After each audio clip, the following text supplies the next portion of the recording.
Globe को ध्यान से देखो, सारी कंट्रीज इसमें अपनी जगह पर फिक्स्ड है। तो क्या तुमने सोचा है इस यूनिवर्स के सारे 118 एलिमेंट्स भी किसी जगह पे फिक्स होंगे? Yes, and that is the modern periodic table. ये है वर्ल्ड मैप ऑफ एलिमेंट्स। कौन सा एलिमेंट किस गली नंबर, किस हाउस नंबर में रहता है, उस सब का एड्रेस इसी टेबल के अंदर मिलेगा। कभी तुमने सोचा है कि गोल्ड इतना शाइन क्यों करता है, हीलियम किसी से रिएक्ट क्यों नहीं करता, और कार्बन ऑलमोस्ट हर दूसरी चीज में क्यों प्रेजेंट होता है? इन सब के आंसर्स मिलेंगे इसी वर्ल्ड मैप ऑफ एलिमेंट्स में, द मॉडर्न पीरियोडिक टेबल। ये चैप्टर बिल्कुल भी बोरिंग नहीं होगा, rather it would be like your favourite web series full of characters, families, friendships and fights. So let's decode the most intelligent table ever designed, the modern periodic table.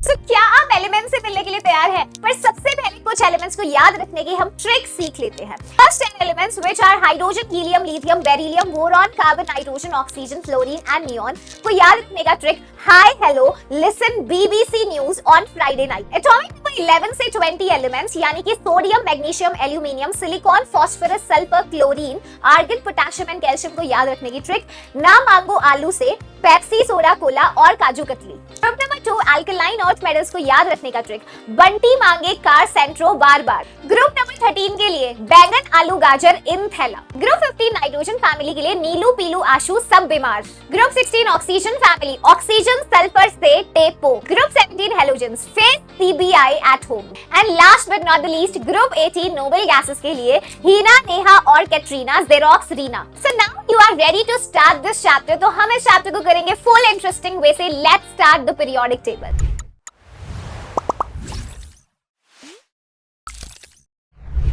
रासायनिक विज्ञान की कक्षा में आप सबका स्वागत है। Hi guys, a very very warm welcome to Vedantu. My name is Shilpi Kaushik and I am your chemistry master teacher. और आज एक बहुत ही ज्यादा interesting as well as important session लेकर हम आ गए हैं, दैट इज पीरियोडिक टेबल।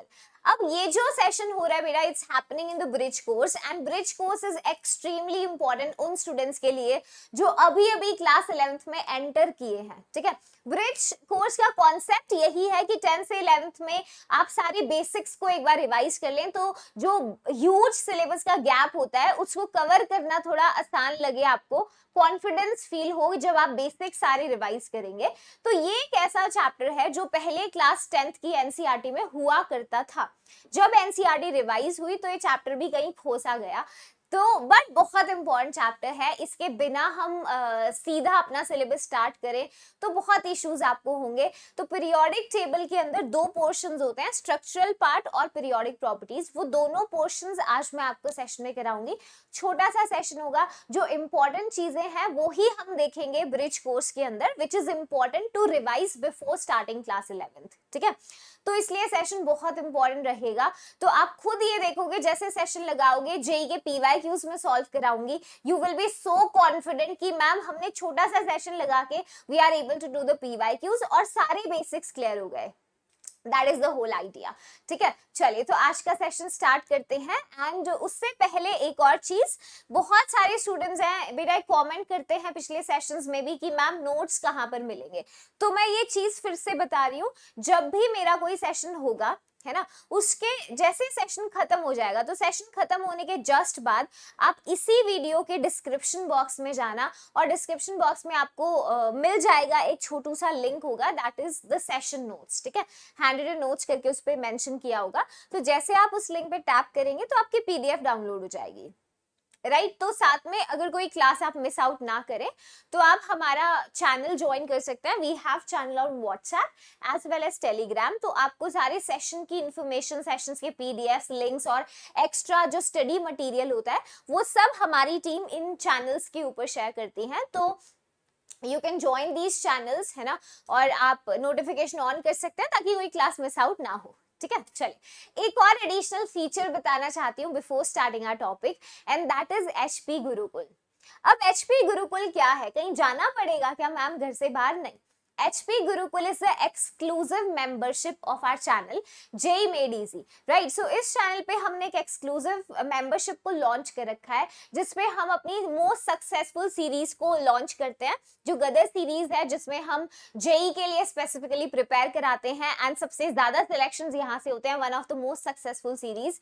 तो गदर सीरीज हम HP गुरुकुल में ही कराते हैं, ठीक है। उसके बाद नेक्स्ट इज जितने हमारे PYQ सॉल्विंग सेशंस होते हैं, माइंड मैप्स होते हैं चैप्टर वाइज JEE के लिए, वो हम इसी एक्सक्लूसिव मेंबरशिप के स्टूडेंट्स को देते हैं HP गुरुकुल में। और इसको ज्वाइन करना बहुत आसान है, डिस्क्रिप्शन में लिंक दे रखा है, तो आप भी इसका मेंबर बन सकते हैं, ठीक है। इसके साथ साथ और क्या चीजें होती हैं, तो JEE की तैयारी तो हम करते ही हैं, JEE रिवीजन कैप्सूल्स कराते हैं, JEE का सिलेबस पूरे साल चलता रहता है ना, रिविजन एंड पूरा डिटेल करिकुलम हम कवर कराते हैं। साथ में जो JEE के आसपास उसी लेवल पे कॉम्पिटिटिव एग्जाम है, जैसे बिट सैट है ना, बिट सैट से भी आपको अच्छा पैकेज मिलता है if you do other exam, जैसे VIT है ना, VIT है, WB JEE है, तो इन एग्जाम्स के भी हम सेशंस HP गुरुकुल में कराते हैं, ताकि you have more options also to look up to, है ना। और सारे स्टूडेंट्स अगर मान लो JEE में नहीं भी इनकेस परफॉर्म आप उतना अच्छा कर पाते हैं, तो एटलीस्ट आप इनमें से किसी एग्जाम में एक अच्छा अपने लिए टॉप राइट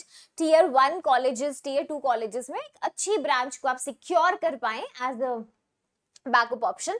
तो वो चीजें हम सारा इसमें कराते हैं। साथ साथ फॉर्मूला शीट्स और जो शॉर्ट ट्रिक्स होते हैं और कॉलेज की information exclusive, that all is available in HP Gurukul, तो आप ज्वाइन कर सकते हैं, ठीक है। चलिए, तो मैं स्टार्ट कराती हूँ हमारा topic, that is periodic table.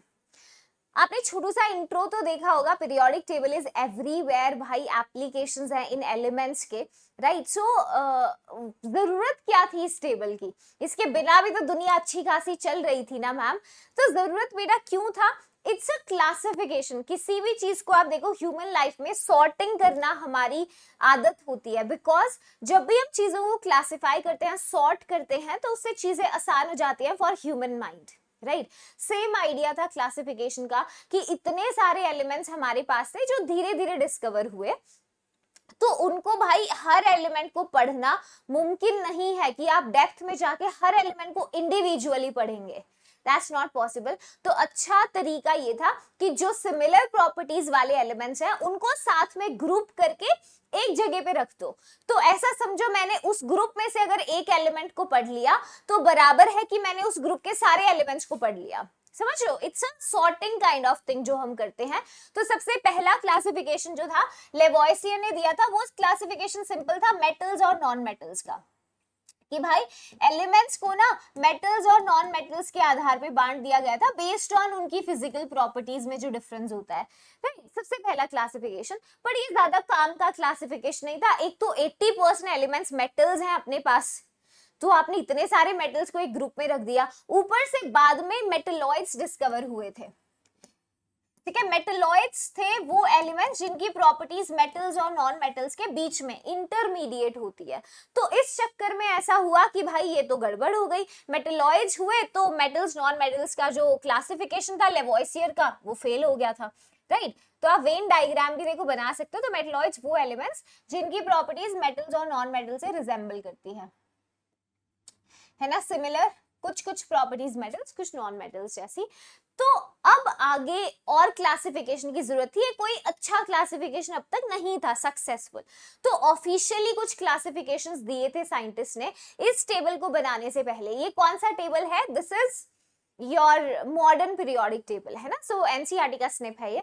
तो इस मॉडर्न पीरियोडिक टेबल को देने से पहले भाई बहुत सारे अलग अलग साइंटिस्ट ने एफर्ट्स किए थे, जिसको हम हिस्ट्री बोलते हैं, history of periodic table.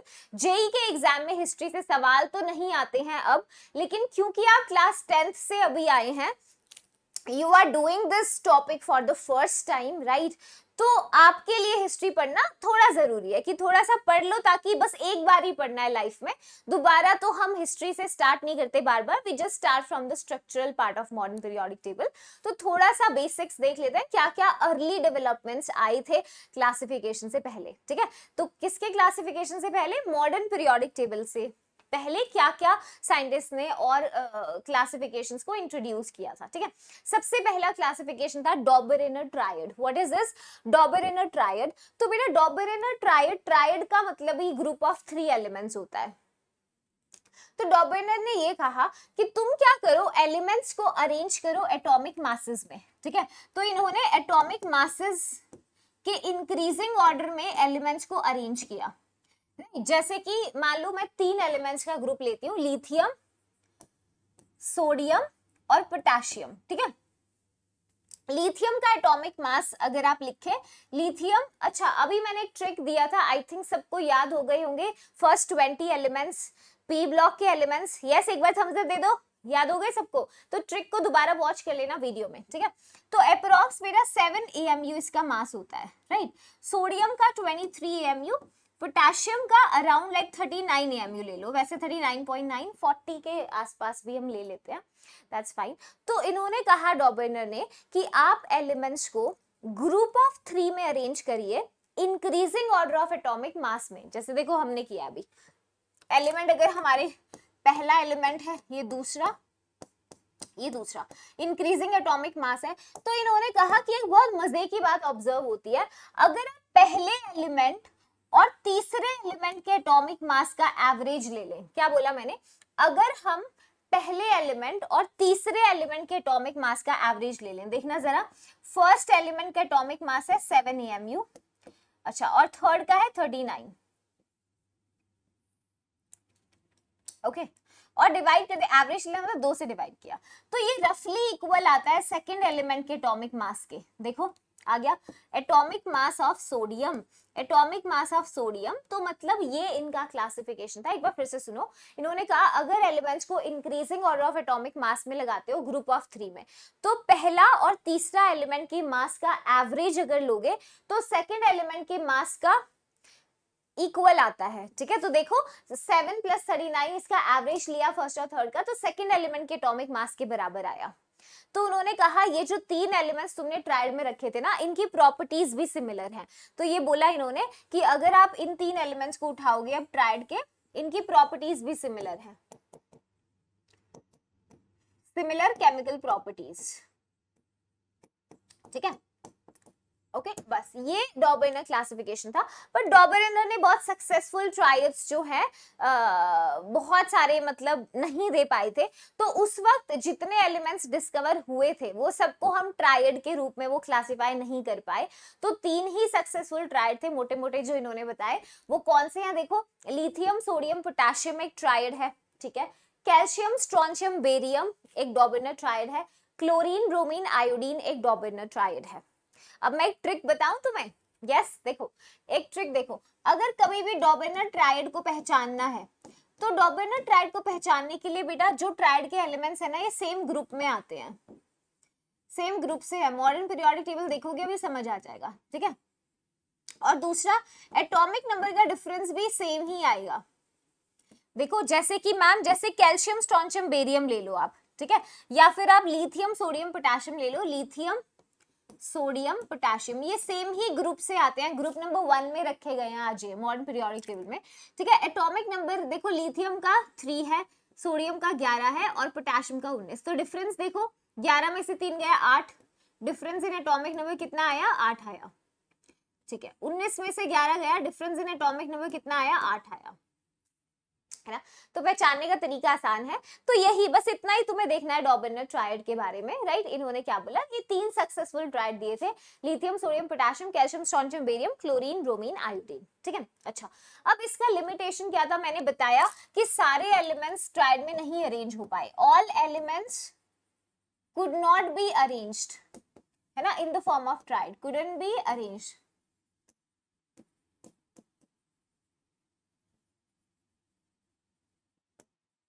In form of successful triads,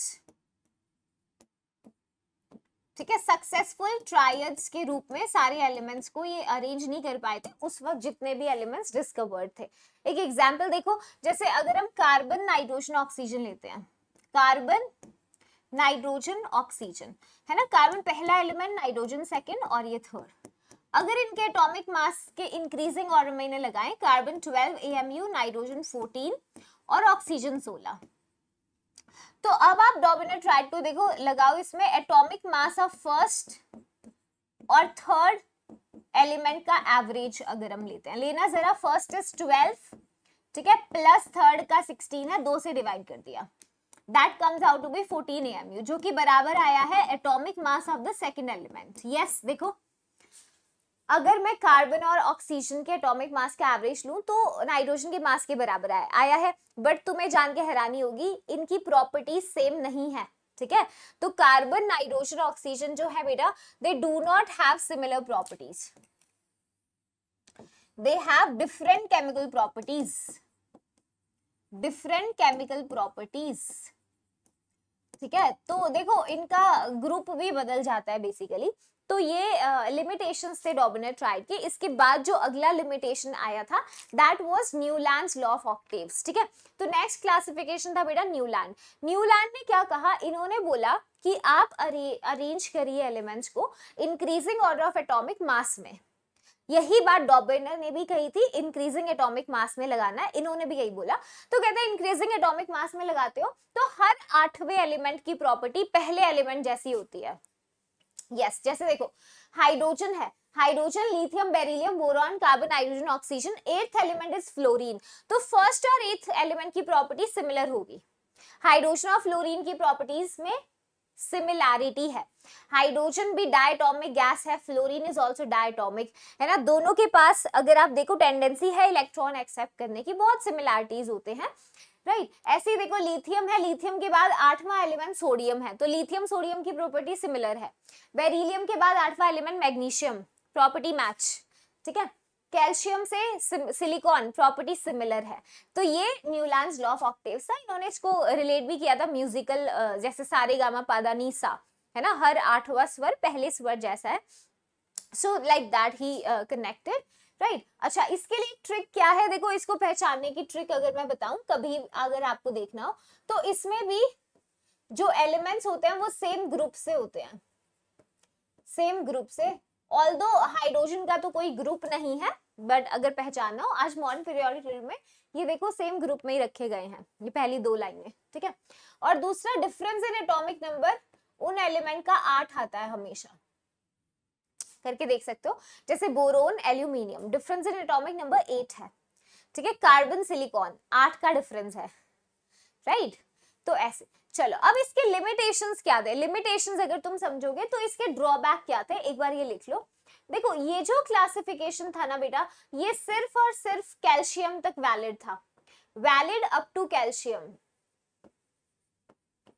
valid up to calcium, ठीक है। तो कैल्शियम मतलब लाइटर एलिमेंट्स पर तो ये आराम से अप्लाई हो गया, बट जो हैवी कैल्शियम के बाद जो एलिमेंट्स है, कैल्शियम कहाँ है, ये रहा, कैल्शियम के बाद जो 8वां एलिमेंट था वो पहले एलिमेंट जैसा नहीं था। जैसे देखो यहाँ पे इंडियम और टाइटेनियम मैच नहीं करते, ये ट्रिबियम और क्रोमियम डिफरेंट प्रॉपर्टीज हैं, है ना। तो ये सिर्फ कैल्शियम तक ही वैलिड था, उसके बाद वैलिड नहीं था, पहली बात। दूसरी बात, आप इसमें देखोगे कि सिमिलर एलिमेंट्स को दूर दूर रख दिया, है ना। सिमिलर जैसे आयरन है, आयरन की प्रॉपर्टी कोबाल्ट और निकल से थोड़ी रिजेंबल करती है, बट उनको दूर दूर कर दिया, है ना। तो सेम प्रॉपर्टीज वालों को दूर कर दिया, सेम प्रॉपर्टीज वालों को इन्होंने क्या किया, दूर कर दिया, ठीक है। नेक्स्ट लिमिटेशन, अलग प्रॉपर्टीज वालों को साथ में रख दिया। देखो कोबाल्ट और निकल को साथ में रख दिया, और वो भी किसके, हेलोजेंस के, है ना। कोबाल्ट, निकल, तो डिफरेंट प्रॉपर्टी वालों को साथ में रख दिया, डिफरेंट प्रॉपर्टी को इन्होंने क्या किया, साथ में रख दिया, तो ये तो गड़बड़ था। उसके साथ साथ इन्होंने, न्यूलैंड ने ये बोला कि भैया दुनिया में 56 एलिमेंट्स ही एग्जिस्ट करते हैं, 56, उससे ज्यादा एलिमेंट्स का हमें नहीं पता। तो जब नए एलिमेंट्स को डिस्कवर किया गया तो उनको इस टेबल में फिट नहीं कर पाए, जगह नहीं छोड़ी इन्होंने कहा 56 एलिमेंट्स ही हैं, इतने ही होते हैं और नहीं आएंगे, बट और डिस्कवर हुए, आज तो 118 एलिमेंट्स है। तो ये इनका मोटा मोटा जो था क्लासिफिकेशन था, ठीक है। इसके बाद जो नेक्स्ट क्लासिफिकेशन था that was Mendeleev's periodic table, यहाँ लॉथर मेयर भी पढ़ सकते हो, पहले मेंडलीव्स देख लो। देखो मेंडलीव को बहुत ज्यादा इन्होंने काम किया था, ठीक है। इनका अगर पूरे ओल्ड क्लासिफिकेशन में कंपेयर करें तो मेंडलीव का काफी ज्यादा सक्सेसफुल था, ठीक है, क्लासिफिकेशन। तो मेंडलीव ने क्या किया था, इन्होंने हर एलिमेंट के ऑक्साइड्स और हाइड्राइड्स बनाए, हर एलिमेंट के ऑक्साइड्स और हाइड्राइड्स को पढ़ा, तो जिन एलिमेंट्स के ऑक्साइड्स और हाइड्राइड्स के फॉर्मूला सेम थे उनको एक साथ एक ही ग्रुप में रख दिया, और इन्होंने कहा उनकी प्रॉपर्टीज भी सेम है ना। जैसे कि देखो ऑक्साइड्स, जैसे एग्जाम्पल लेते हो, लिथियम है, लिथियम ऑक्साइड Li2O था, सोडियम ऑक्साइड भी Na2O था, ठीक है। तो यहाँ पे देखो पोटेशियम ऑक्साइड भी K2O, तो जनरल फॉर्मूला देखो इस ऑक्साइड का E2O बन गया। तो इन सबको एक ही ग्रुप में रखा और इन्होंने कहा इनकी प्रॉपर्टीज भी सेम है। तो मेंडलीव ने एलिमेंट्स के ऑक्साइड्स और हाइड्राइड्स बनाए, जो सेम ऑक्साइड्स हाइड्राइड्स के फॉर्मूला थे उनको एक साथ एक ही ग्रुप में रख दिया, ठीक है, और कहा इनकी प्रॉपर्टीज भी सेम है। तो ऐसा कुछ ये टेबल बेसिक सा नजर आता था। इसमें भी एलिमेंट्स को एटॉमिक मास के ही इंक्रीजिंग ऑर्डर में अरेंज किया था, ठीक है।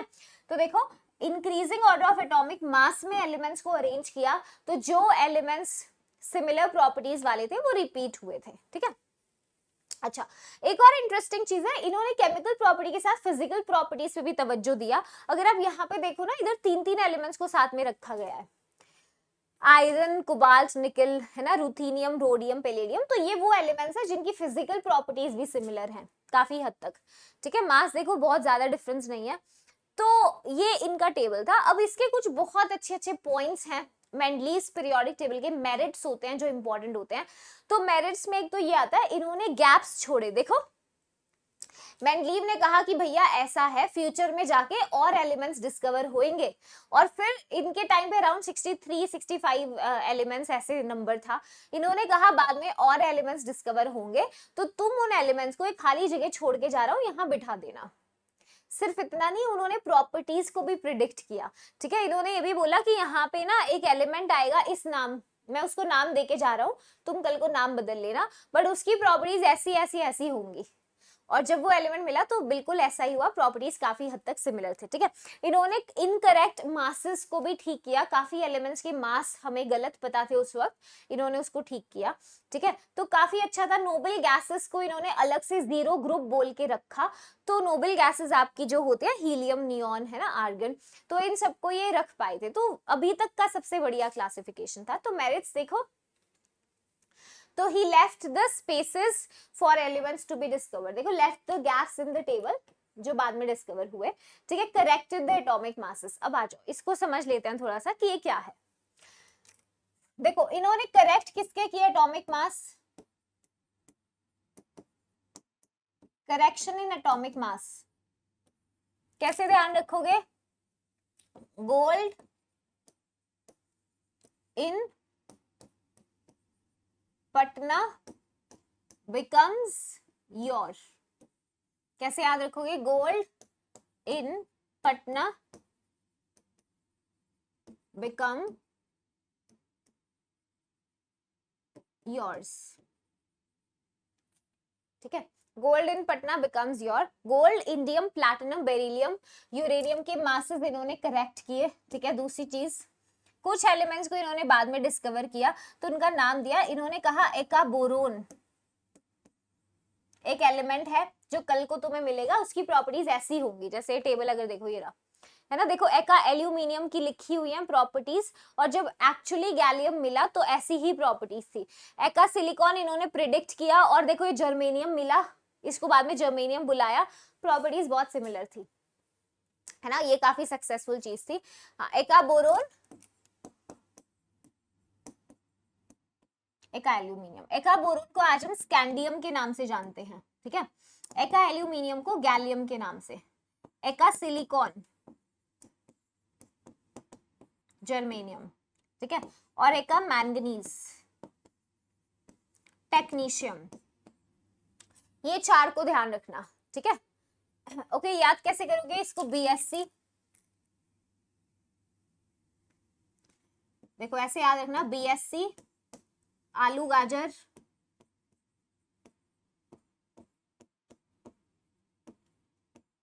सीता गीता, मंतक, मंतक या एमटेक भी याद रख सकते हो, मंतक या एमटेक, सीता गीता एमटेक, है ना, ऐसे भी याद रख सकते हो। तो एका बोरोन को आज हम स्कैंडियम के नाम से जानते हैं, एका एल्यूमिनियम को गैलियम, एका सिलिकॉन जर्मेनियम, एका मैंगनीज टेक्नीशियम। तो ये 2 पॉइंट्स इनके बारे में ध्यान रखना। और noble gases were accommodated, noble gases accommodated नए ग्रुप के अंदर, accommodated as zero group, noble gases को जीरो ग्रुप के नाम से रखा गया था अलग से। अगर आप इनका मेंडलीव का देखो ना, तो इनके पास देखो टेबल के अंदर कितने ग्रुप्स हैं बेटा, इनके पास 8 ग्रुप्स हैं, है ना। ग्रुप्स क्या होते हैं ये, अगर आप ऊपर से नीचे जाओगे वर्टिकल कॉलम्स को ग्रुप्स बुलाते हैं। तो इनमें से 8 ग्रुप्स थे, 8 में से 7 ग्रुप्स ऐसे थे जो सब ग्रुप में बटे हुए थे, देखो 2-2 सब ग्रुप के अंदर, है ना। और ये 8th वाले का कोई सब ग्रुप नहीं था, तो इन्होंने एक और ग्रुप ऐड किया जीरो ग्रुप के नाम से। ओके, पीरियड्स देखोगे तो आप देखो 1 2 3 4 5 6 है ना, पीरियड्स आपको दिख रहे हैं। इधर आ जाओ, यहाँ पे देखो, वैसे 7 पीरियड्स थे इसमें, थोरियम यूरेनियम वाला भी था जो खाली था। तो 7 पीरियड्स, 1 2 3 4 5 6 7, 7 पीरियड और 8 ग्रुप्स थे, ठीक है। ओके, क्लियर है? यस, इंटरेस्टिंग है। तो इसके एप्लीकेशंस बहुत बढ़िया हैं। तो इसमें क्या गलती हो गई मैम, गलती ये हो गई मेंडलीव ने एक तो एटॉमिक मास के आधार पे एलिमेंट्स को क्लासिफाई कर दिया, जो आगे जाके उनको भारी पड़ा था, राइट। तो प्रॉब्लम ये हो गया था कि जो आइसोटॉप्स हैं, है ना, आइसोटॉप्स का मेजर प्रॉब्लम था मेंडलीव के पीरियोडिक टेबल में। अगर आप ध्यान से देखो यहीं पे, चलो यहीं पे समझ लो, ये दिख रहा है टेबल, थोड़ा यहीं पे लिख रही हूँ। तो इसका ड्रॉबैक क्या था, लिमिटेशन। लिमिटेशन ये था, आइसोटॉप्स को जगह नहीं मिली। आइसोटॉप्स होते हैं बेटा सेम एलिमेंट्स के एटम जिनका मास अलग होता है। जैसे कार्बन के ही एटम्स हैं जिनका मास 12, 13 और 14 है, तो ये आपस में आइसोटॉप्स है। एटॉमिक नंबर सेम है, मासेस अलग है। आइसोटॉप्स की ना प्रॉपर्टीज सेम होती है, they have same chemical properties, CP लिख रही हूँ, केमिकल प्रॉपर्टीज। तो दिक्कत ये हुई, अगर ये एलिमेंट्स को इंक्रीजिंग एटॉमिक मास में रखते 12, 13, 14, तो ग्रुप बदल जाते आइसोटॉप्स के, और ग्रुप बदलते तो प्रॉपर्टीज बदल जाती, क्योंकि मेंडलीव के टेबल के हिसाब से जो सारे एलिमेंट्स सेम ग्रुप में लाई करे हैं उनकी प्रॉपर्टीज सिमिलर है, ठीक है, उसकी वैलेंसी सेम है। तो आइसोटॉप्स में दिक्कत ये थी, इनकी प्रॉपर्टीज सेम होती हैं लेकिन इनके मास नंबर्स अलग हैं, है ना, मासेस अलग हैं। तो ये कहाँ रखे इनको समझ नहीं आया, बहुत मेहनत करी इन्होंने, ये नहीं हो पाया। दूसरा, हाइड्रोजन को ये कोई जगह नहीं दे पाए। देखो हाइड्रोजन को इन्होंने कहा कि भाई हाइड्रोजन ऐसा दोगला एलिमेंट है कि मैंने आज तक नहीं देखा, हाइड्रोजन को जाके मिलो तुम उससे, हाइड्रोजन तुम्हें बोलेगा मैं अल्कली मेटल्स जैसा भी हूं और मैं हेलोजन्स जैसा भी हूं, क्या करूं, कहाँ रखोगे मुझे, है ना। तो हाइड्रोजन का पता है ना तुम्हें, इधर देखो हाइड्रोजन एक दोगला एलिमेंट है। तो हाइड्रोजन का इशू ये है कि hydrogen is a non metal, इसका ये इशू नहीं है, ये नॉन मेटल है बट ये रिजेंबल करता है अल्कली मेटल से। अल्कली मेटल्स है ग्रुप नंबर 1 के जो मेटल्स है ना, लिथियम, सोडियम, पोटेशियम, रुबीडियम, ठीक है। और ये रिजेंबल करता है हेलोजन से, हेलोजन है फ्लोरीन, क्लोरीन, ब्रोमीन, आयोडीन, ठीक है, आगे अभी ये नाम करेंगे हम। तो उनसे रिजेंबल करता है। तो इनकी रिजेंबलेंस की वजह से, जैसे हेलोजन्स होते हैं वो नॉन मेटल्स हैं, वो भी इलेक्ट्रॉन एक गेन करने की काफी टेंडेंसी रखते हैं, हाइड्रोजन भी कर सकता है, डायटोमिक है हाइड्रोजन, ये भी डायटोमिक होते हैं हेलोजन्स। अल्कली मेटल्स जैसा इसलिए है क्योंकि एक इलेक्ट्रॉन है आराम से लूज कर देता है, अल्कली मेटल्स भी एक इलेक्ट्रॉन आराम से लूज कर देते हैं, है ना। तो वो चीज है इसके साथ। तो इन्होंने कहा कि भैया हमसे तो ना हो पाएगा, मैं तो आइसोटॉप्स को भी नहीं कर पाया और हाइड्रोजन तो मेरे पास आओ ही मत तुम, राइट। और क्या दिक्कत थी, और ये भी दिक्कत थी, अगर आप देखो कई जगह पे इनके पीरियोडिक टेबल के अंदर ना मेंडलीव ने अपना increasing order of atomic mass का ऑर्डर तोड़ दिया था। देखो एटॉमिक मास निकल का 58.7 होता है, कोबाल का 58.9, तो उस हिसाब से एटॉमिक मास के हिसाब से निकल कोबाल से पहले आना चाहिए था, ठीक है।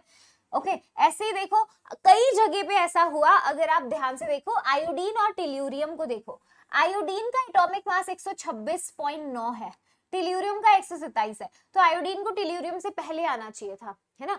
तो इन्होंने ऐसा इसलिए किया था क्योंकि इन्होंने ज्यादा इंपॉर्टेंस दिया कि वो एलिमेंट्स जिनके मासेस जो है सिमिलर है, मतलब सॉरी मासेस इंक्रीजिंग ऑर्डर का इतना इंपॉर्टेंट है, इन्होंने कहा जिन एलिमेंट्स की प्रॉपर्टीज सिमिलर है ना वो एक साथ एक ग्रुप में आने चाहिए, मेरे लिए वो इंपॉर्टेंट है।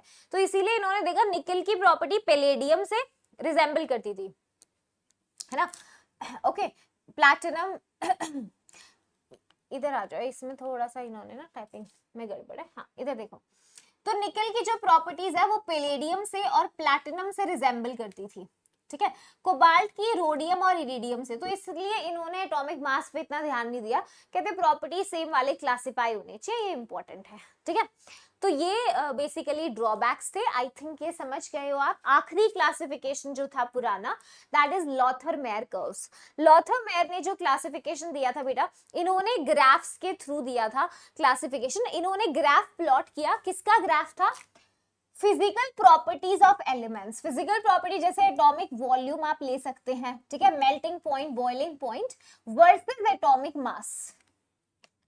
तो इन्होंने भी क्या किया, एटॉमिक मास को ही आधार माना, बस फर्क ये था इन्होंने ग्राफ्स बनाए, physical property of element versus atomic weight, ठीक है। अच्छा, तो जब इन्होंने ग्राफ बनाया तो इन्होंने ऑब्जर्व किया कि जो ग्राफ का पैटर्न है वो रिपीटेटिव है, जैसे पीक्स आ रहे हैं, और फिर उन्होंने उन पीक्स पे एलिमेंट्स को पढ़ा कि जो एलिमेंट्स सेम पॉइंट्स पे आ रहे थे ना, उनकी प्रॉपर्टीज भी सेम थी। मतलब मैम, मतलब जैसे देखो ये लॉथर-मेयर कर्व था, atomic volume versus atomic weight. Chemistry में वेट और मास को हम पैरेलल यूज कर लेते हैं, है ना, नॉट लाइक फिजिक्स की ग्रेविटी के रूल को इग्नोर करके। तो पैरेलली आप मास यूज करें, दैट इज फाइन, ठीक है। अच्छा, तो देखो, तो इन्होंने देखा ऐसा ग्राफ आया, इसमें जो एलिमेंट सेम पॉइंट्स पे आ रहे थे, सेम पॉइंट्स पे, जैसे लिथियम देखो पीक पे आया, सोडियम पीक पे आ रहा है, पोटेशियम पीक पे आया, रुबिडियम पीक पे आया, कैल्शियम पीक पे आया। जो एलिमेंट सेम पॉइंट्स पे थे उनकी प्रॉपर्टीज सिमिलर थी।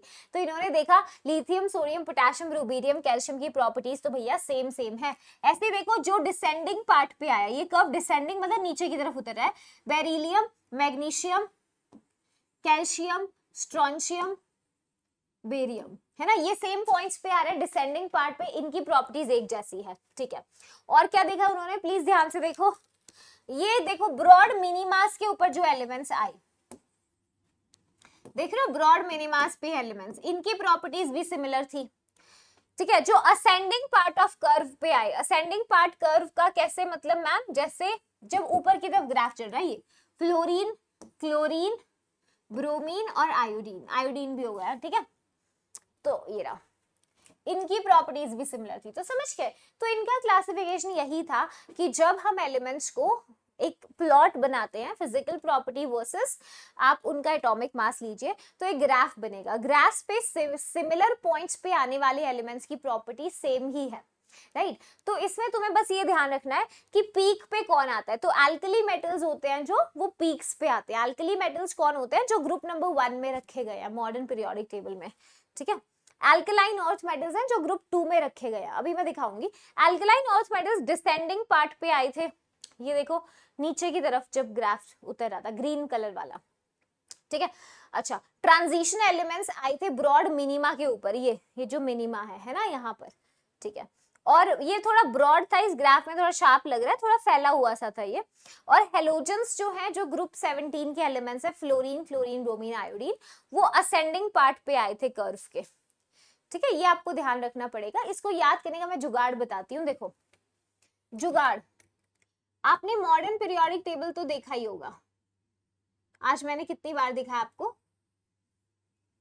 मॉडर्न पीरियोडिक टेबल में पहले एल्कली मेटल्स आते हैं ग्रुप 1 में, फिर एल्कलाइन अर्थ मेटल्स आते हैं, ठीक है, फिर ये डी ब्लॉक वाले एलिमेंट्स आते हैं बीच में, और यहाँ पे आपका पी ब्लॉक होता है, उसमें हेलोजेंस होते हैं, हेलोजेंस होते हैं, एक्स से दिखा रही हूँ, ठीक है। तो आपको ऐसे याद रखना है कि अगर मान लो ये ग्राफ है, ऐसा ग्राफ अगर ऐसा है, तो पीक पे सबसे पहले आते हैं एल्कली मेटल्स, एल्कली मेटल्स, जैसे यहाँ सबसे पहले एल्कली मेटल्स आते हैं, तो पीक पे एल्कली मेटल्स, जैसे नीचे उतरे यहाँ पे आते हैं एल्कलाइन अर्थ मेटल्स, ठीक है, पीक से नीचे उतरते हैं एल्कलाइन अर्थ मेटल, फिर ब्रॉड मिनिमा पे आते हैं डी ब्लॉक एलिमेंट्स, ठीक है। अच्छा, उसके बाद देखो जैसे ऊपर चढ़ते हो तो हेलोजेंस आते हैं यहाँ, तो ये उसी ऑर्डर में है जैसे आपका मॉडर्न पीरियोडिक टेबल में एलिमेंट्स का पोजीशन है ना, याद रखना आसान होगा, ठीक है। बस यही था आपका अर्ली क्लासिफिकेशन, इससे ज्यादा ओल्ड क्लासिफिकेशन पढ़ने की जरूरत नहीं है हमें। एक क्वेश्चन देखो, कहते हैं which of the following statement is incorrect about Lothar Meyer curves, elements present at the peaks are very active, peaks पे बेटा अल्कली मेटल्स होते हैं, और यस अल्कली मेटल्स काफी रिएक्टिव होते हैं। आप देखोगे बचपन में भी आपने पढ़ा है क्लास 10 तक, जैसे लिथियम, सोडियम, पोटेशियम काफी रिएक्टिव होते हैं, है ना, ओपन में भी नहीं रख सकते उनको, दे कैच फायर, इग्नाइट हो जाते हैं, ये सही है। फिर ये कहता है alkaline earth metals are present at the descending portions of the curve. Alkaline earth metals जो है वो descending portion of the curve पे है, मतलब इधर, सही है, ये तो यही है alkaline earth metal, alkali metals यहाँ है, नीचे की तरफ अल्कलाइन अर्थ, ठीक है। Halogens occupy ascending portion of the curve, ये भी सही है, हेलोजन्स यहाँ होते हैं, यहाँ आपके डी ब्लॉक वाले होते हैं, है ना। लास्ट देखो, कहता है the elements present in the troughs are chemically very reactive and are known as representative elements। ये गलत बोल रहा है, ट्रफ मतलब ये ब्रॉड मिनिमा की बात कर रहा है, ये डी ब्लॉक एलिमेंट्स होते हैं, इतने रिएक्टिव नहीं होते, और they are not representative elements, ठीक है। रिप्रेजेंटेटिव आगे मैं अभी कराऊंगी कौन से एलिमेंट्स होते हैं, ठीक है। आ जाओ, in Lothar Meyer plot of atomic volume versus mass the peaks are occupied by, बताओ जो पीक्स हैं उन पे कौन रहता है, यस अल्कली मेटल्स होते हैं पीक के ऊपर, राइट। तो option number A is the correct answer. So finally we are starting modern periodic table. So modern periodic table में जो हेनरी मॉसले ने एक चीज चेंज करी थी, जो उन्होंने बहुत लॉजिकली सोचा कि देखो यार, एक तो सारे जो अब तक साइंटिस्ट थे जिन्होंने जो क्लासिफिकेशन दिया, तो उन सब में एक चीज कॉमन थी, और वो क्या कॉमन चीज है बताओ, गैस करो, सोचो। जितने क्लासिफिकेशन किए हैं सारे, सब में हमने एलिमेंट्स को increasing order of atomic mass में अरेंज किया था, ठीक है। तो हेनरी मॉसले ने ये बोला कि भाई ऐसा है, atomic number is the more fundamental property. उन्होंने लॉ दिया, देखो मॉसले ने लॉ, हेनरी मॉसले ने लॉ भी दिया कि the properties of elements are periodic function, मतलब एक ऐसा फंक्शन जो रिपीट करता है खुद को, ऑफ एटॉमिक नंबर। इसका सिंपल भाषा में मतलब ये है कि अगर आप एलिमेंट्स को increasing order of atomic number में अरेंज करते हैं, तो वो एलिमेंट्स जिनकी प्रॉपर्टीज सिमिलर है वो रेगुलर इंटरवल्स पे खुद को रिपीट करते हैं, ठीक है। तो इनके क्लासिफिकेशन में भी ये आपका बेसिकली मॉडर्न पीरियोडिक टेबल बनकर आया था। तो इस टेबल में यहाँ हाइड्रोजन को इग्नोर करो, ठीक है। तो जो भी एलिमेंट सेम ग्रुप के अंदर लाई कर रहे हैं, ग्रुप क्या है, वर्टिकल कॉलम, जितने एलिमेंट सेम ग्रुप में है उनकी केमिकल प्रॉपर्टीज में सिमिलैरिटीज थी, ठीक है। जैसे lithium, sodium, potassium, rubidium, caesium, francium की प्रॉपर्टीज काफी सिमिलर हैं, ठीक है। और एक सिमिलैरिटी कॉमन ये था कि इन सबका जो वैलेंस इलेक्ट्रॉन होता है, जो आखिरी इलेक्ट्रॉन है, वो सेम ही सब शेल में एंटर करता है, ठीक है। अब सब शेल्स क्या है तुम्हें पता नहीं होंगी, तो एटॉमिक स्ट्रक्चर हम पढ़ेंगे इसके बाद, उसमें सारा शेल्स के बाद क्या होता है एटम के अंदर वो सब एटॉमिक स्ट्रक्चर में होगा, ठीक है। तो भी ज्यादा टेंशन नहीं लेनी। तो जो element same vertical column same group में है उनकी प्रॉपर्टीज सिमिलर थे, इन्होंने ये कहा जब उनको एटॉमिक नंबर के ऑर्डर पे अरेंज किया, ठीक है। तो इन्होंने इनफैक्ट हेनरी मॉसले ने ना एक ग्राफ बनाया था, कैसे एटॉमिक नंबर लिया था, इन्होंने अलग अलग एलिमेंट्स लिए, ठीक है। एलिमेंट्स के सरफेस पे इन्होंने ना फास्ट मूविंग इलेक्ट्रॉन्स को डाला, जैसे एक एलिमेंट है उसके सरफेस पे फास्ट मूविंग इलेक्ट्रॉन को डाला, तो यहाँ से एक्स रेज एमिट हुई, ये जो एक्स रे निकली, इस एक्स रे की कुछ फ्रीक्वेंसी होगी, तो इस एक्स रे निकलने वाली एक्स रे की फ्रीक्वेंसी का स्क्वायर रूट उन्होंने एटॉमिक नंबर के वर्सेस प्लॉट कर दिया।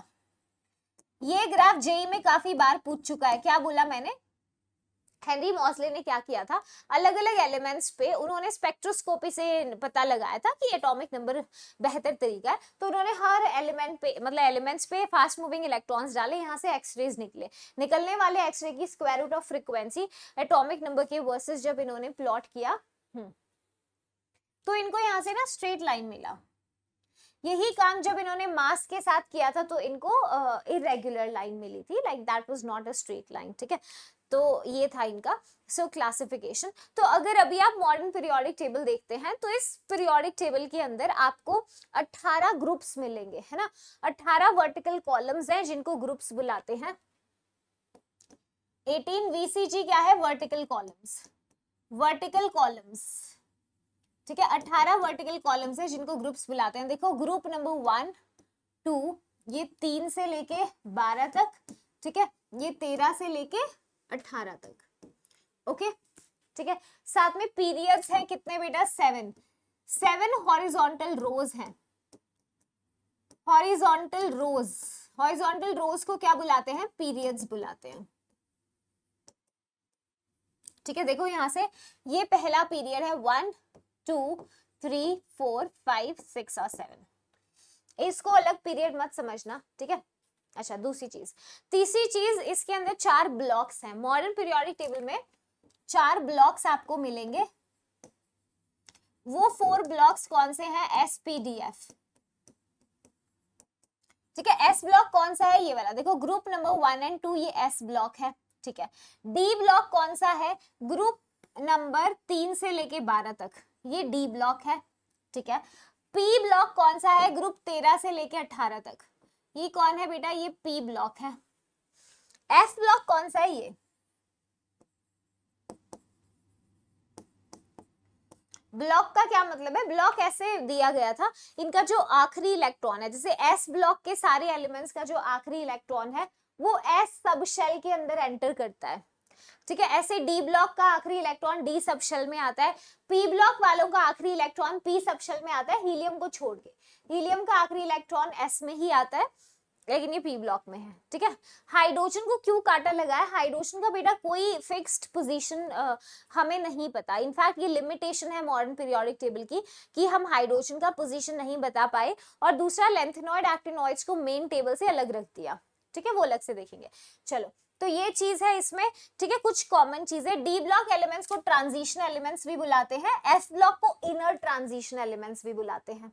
ठीक है, अच्छा, क्या मैंने पॉइंट्स लिख दिए हैं? सारे पॉइंट्स लिख दिए यहाँ पे, तो तुम्हें कोई दिक्कत नहीं होगी। जब नोट्स को रिवाइज करोगे तो ये पॉइंट्स अपनी कॉपी में नोट डाउन कर लेना, है ना, तुम्हारा टाइम सेव होएगा और प्रॉपर नोट्स तुम्हारे बन जाएंगे। तो एक नोटबुक तुमने लगा ली है, आई थिंक जब मैंने मोल कॉन्सेप्ट पढ़ाया उसी दिन से एक कॉपी लगा लो अपनी केमिस्ट्री की, और दूसरा जो है आप ये वाला चैप्टर लिख लेना वहां पे। ठीक है, ओके, चलो ओके, इधर आ जाओ। अब यहाँ पे देखो और चीजें अगर हम ध्यान दें, ये जो एफ ब्लॉक है, एफ ब्लॉक में ना 2 सीरीज आती है, ट्रांजिशन सीरीज।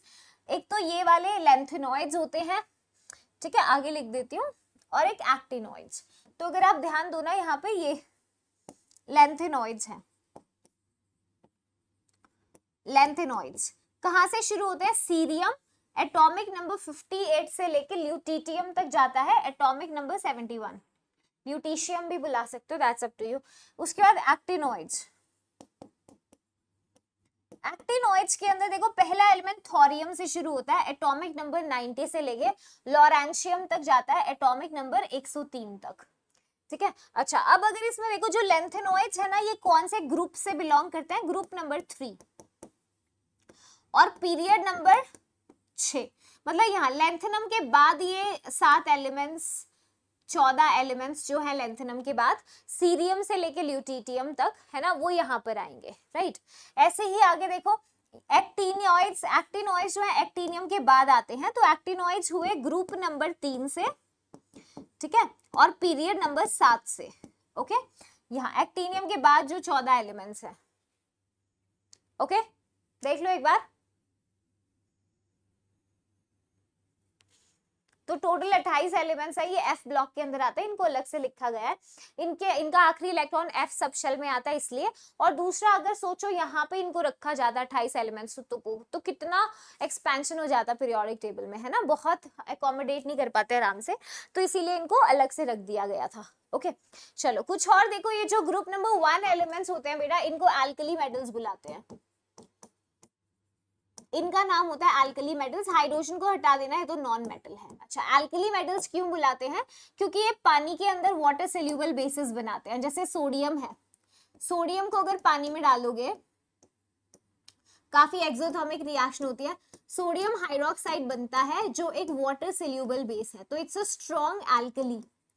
ठीक है, एल्कलीज कौन होता है? पानी में सोल्यूबल बेसिस, तो स्ट्रॉन्ग एल्कली है। अच्छा, ये जो आपके ग्रुप नंबर 2 वाले हैं, इनको बुलाते हैं alkaline earth metals.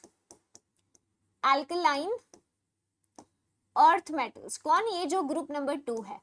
Alkaline earth metals क्यों बुलाते हैं इनको? क्योंकि एक तो ये अर्थ क्रस्ट में मिलते हैं, और दूसरा ये भी पानी के साथ, जैसे मैग्नीशियम है ना, ये भी पानी के साथ एल्कली बनाता है, लेकिन वीक एल्कलीज होते हैं। मैग्नीशियम हाइड्रोक्साइड बनाएगा, आपने बचपन में किया है रिएक्शन, हॉट वाटर से मैग्नीशियम रिएक्ट करता है, तो ये भी एल्कली है लेकिन वीकर। वीक एल्कली, तो एल्कलाइन अर्थ मेटल्स होते हैं ये, ठीक है। उसके बाद group number 13 boron family, group 14 carbon family, group 7 अगर आप 15 अगर देखो नाइट्रोजन एटॉमिक नंबर 7 से शुरू हो रहा है, इनको निकोजेंस बुलाते हैं। निकोजेंस होते हैं जो सफोकेटिंग होते हैं, ये काफी सफोकेटिंग होते हैं। नाइट्रोजन को नहीं, इस पूरी फैमिली को बुलाते हैं, है ना, निकोजेंस। ओके उसके बाद ऑक्सीजन फैमिली है, इसको क्या बुलाते हैं, चाल्कोजेंस। ऑक्सीजन फैमिली ग्रुप नंबर 16, नाम है चाल्कोजेंस। चाल्कोजेंस होते हैं ओर फॉर्मिंग, तो ज्यादातर जो मेटल के ओर्स होते हैं तुमने देखा होगा या तो ऑक्साइड्स में होते हैं या आपके सल्फाइड्स में होते हैं, है ना। अच्छा उसके बाद बेटा ये है आपका ग्रुप नंबर 17, इसको बुलाते हैं हेलोजेंस। इनको क्या बुलाते हैं, halogens. Fluorine, chlorine, bromine, iodine, halogens बुलाते हैं क्योंकि सॉल्ट फॉर्मिंग होते हैं, ठीक है। जो सॉल्ट फॉर्मिंग होते हैं वो हेलोजेंस होते हैं, ज्यादातर सॉल्ट्स में आयन होता है। फिर आता है the OG, the noble gases. इनके बहुत सारे नाम हैं, इनर्ट गैस, इनर्ट गैसेस होते हैं ये, या फिर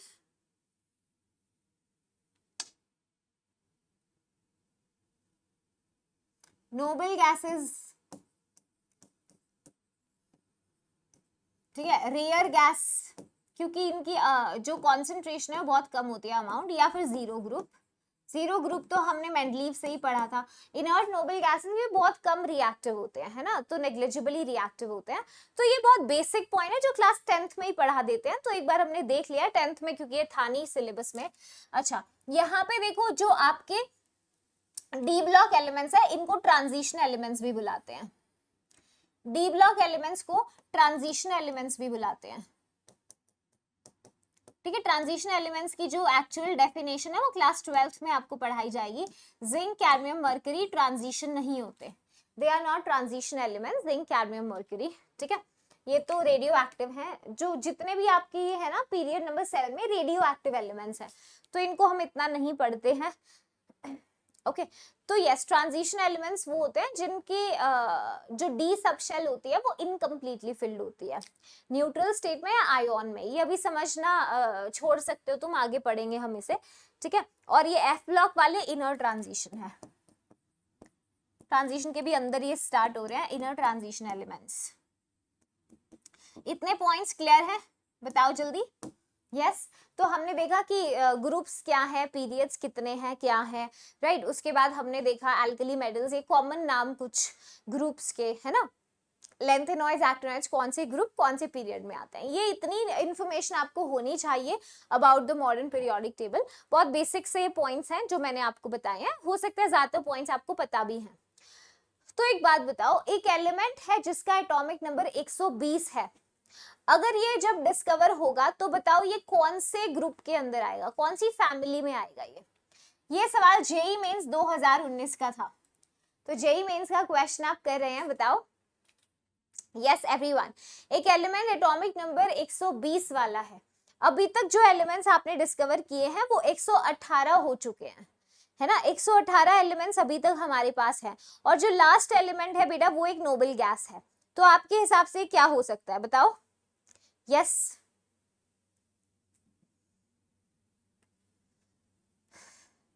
देखो 118 वाला अगर नोबल गैस है तो 119 नोबल गैस फिल हो चुका, तो यहाँ देखो 118 वो ऑर्गेनिज्म अगर नोबल गैस है तो 119 एटॉमिक नंबर बनेगा एल्कली मेटल, और 120 वाला एल्कलाइन अर्थ मेटल नहीं बनेगा, बताओ। यस तो जब ये डिस्कवर होगा it would be an alkaline earth metal, ठीक है। चलो एक फॉर्मूला देती हूँ, मस्त फॉर्मूला है। टोटल नंबर ऑफ एलिमेंट्स आप किसी पीरियड में कैसे बता सकते हैं, वैसे क्वांटम नंबर से इसको निकालते हैं, पर एटॉमिक स्ट्रक्चर में हम आगे पढ़ेंगे उसे, जब एटॉमिक स्ट्रक्चर में 11th का कराऊंगी तो पूरा पढ़ेंगे क्वांटम मैकेनिकल मॉडल। अभी एक शॉर्टकट फॉर्मूला देखो, अगर हाइपोथेटिकली किसी पीरियड में हमें एलिमेंट्स निकालने हो तो देख लो वो पीरियड नंबर अगर ऑड है ना, तो टोटल एलिमेंट्स का फॉर्मूला होता है n+1 का स्क्वायर अपॉन 2, ठीक है। अच्छा अगर मान लो इवन है पीरियड नंबर तो n+2 का स्क्वायर अपॉन 2। जैसे कि मैम, जैसे मान लो कोई पूछे कि 7th पीरियड में बता कितने एलिमेंट्स रखे जाएंगे। तो तुम कहोगे n की वैल्यू 7 है मैम, तो मतलब फॉर्मूला बनेगा 7 + 1 का स्क्वायर अपॉन 2, दैट इज 8 × 8/2, तो वो होगा 32 एलिमेंट्स। तो 32 एलिमेंट्स आएंगे 7th पीरियड में, इतने ही हैं। 7th पीरियड में 32 एलिमेंट्स है, लॉन्गेस्ट पीरियड है, ठीक है। अच्छा, अगर इवन है, जैसे मान लो अगर n की वैल्यू मान लो कोई तुमसे पूछ ले कि अगर हमारे पास 8th पीरियड होगा तो उसमें कितने इलेक्ट्रॉन्स आएंगे तो आप n की वैल्यू 8 रखेंगे। 8th पीरियड अगर मैंने बोला है 8th पीरियड, ठीक है, एग्जाम्पल लिया हमने, तो 8 + 2/2 मतलब 10 × 10, जल्दी बताओ, 50 एलिमेंट्स आएंगे, है ना, 50,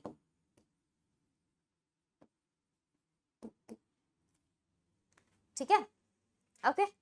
चलो अब देखो, अगर आप देखो भी ना यहाँ पे, तो सबसे छोटू पीरियड जो है, शॉर्टेस्ट पीरियड, पीरियड नंबर 1 है ना। तो शॉर्टेस्ट पीरियड अगर आप देखो, शॉर्टेस्ट पीरियड कौन सा है, फर्स्ट पीरियड।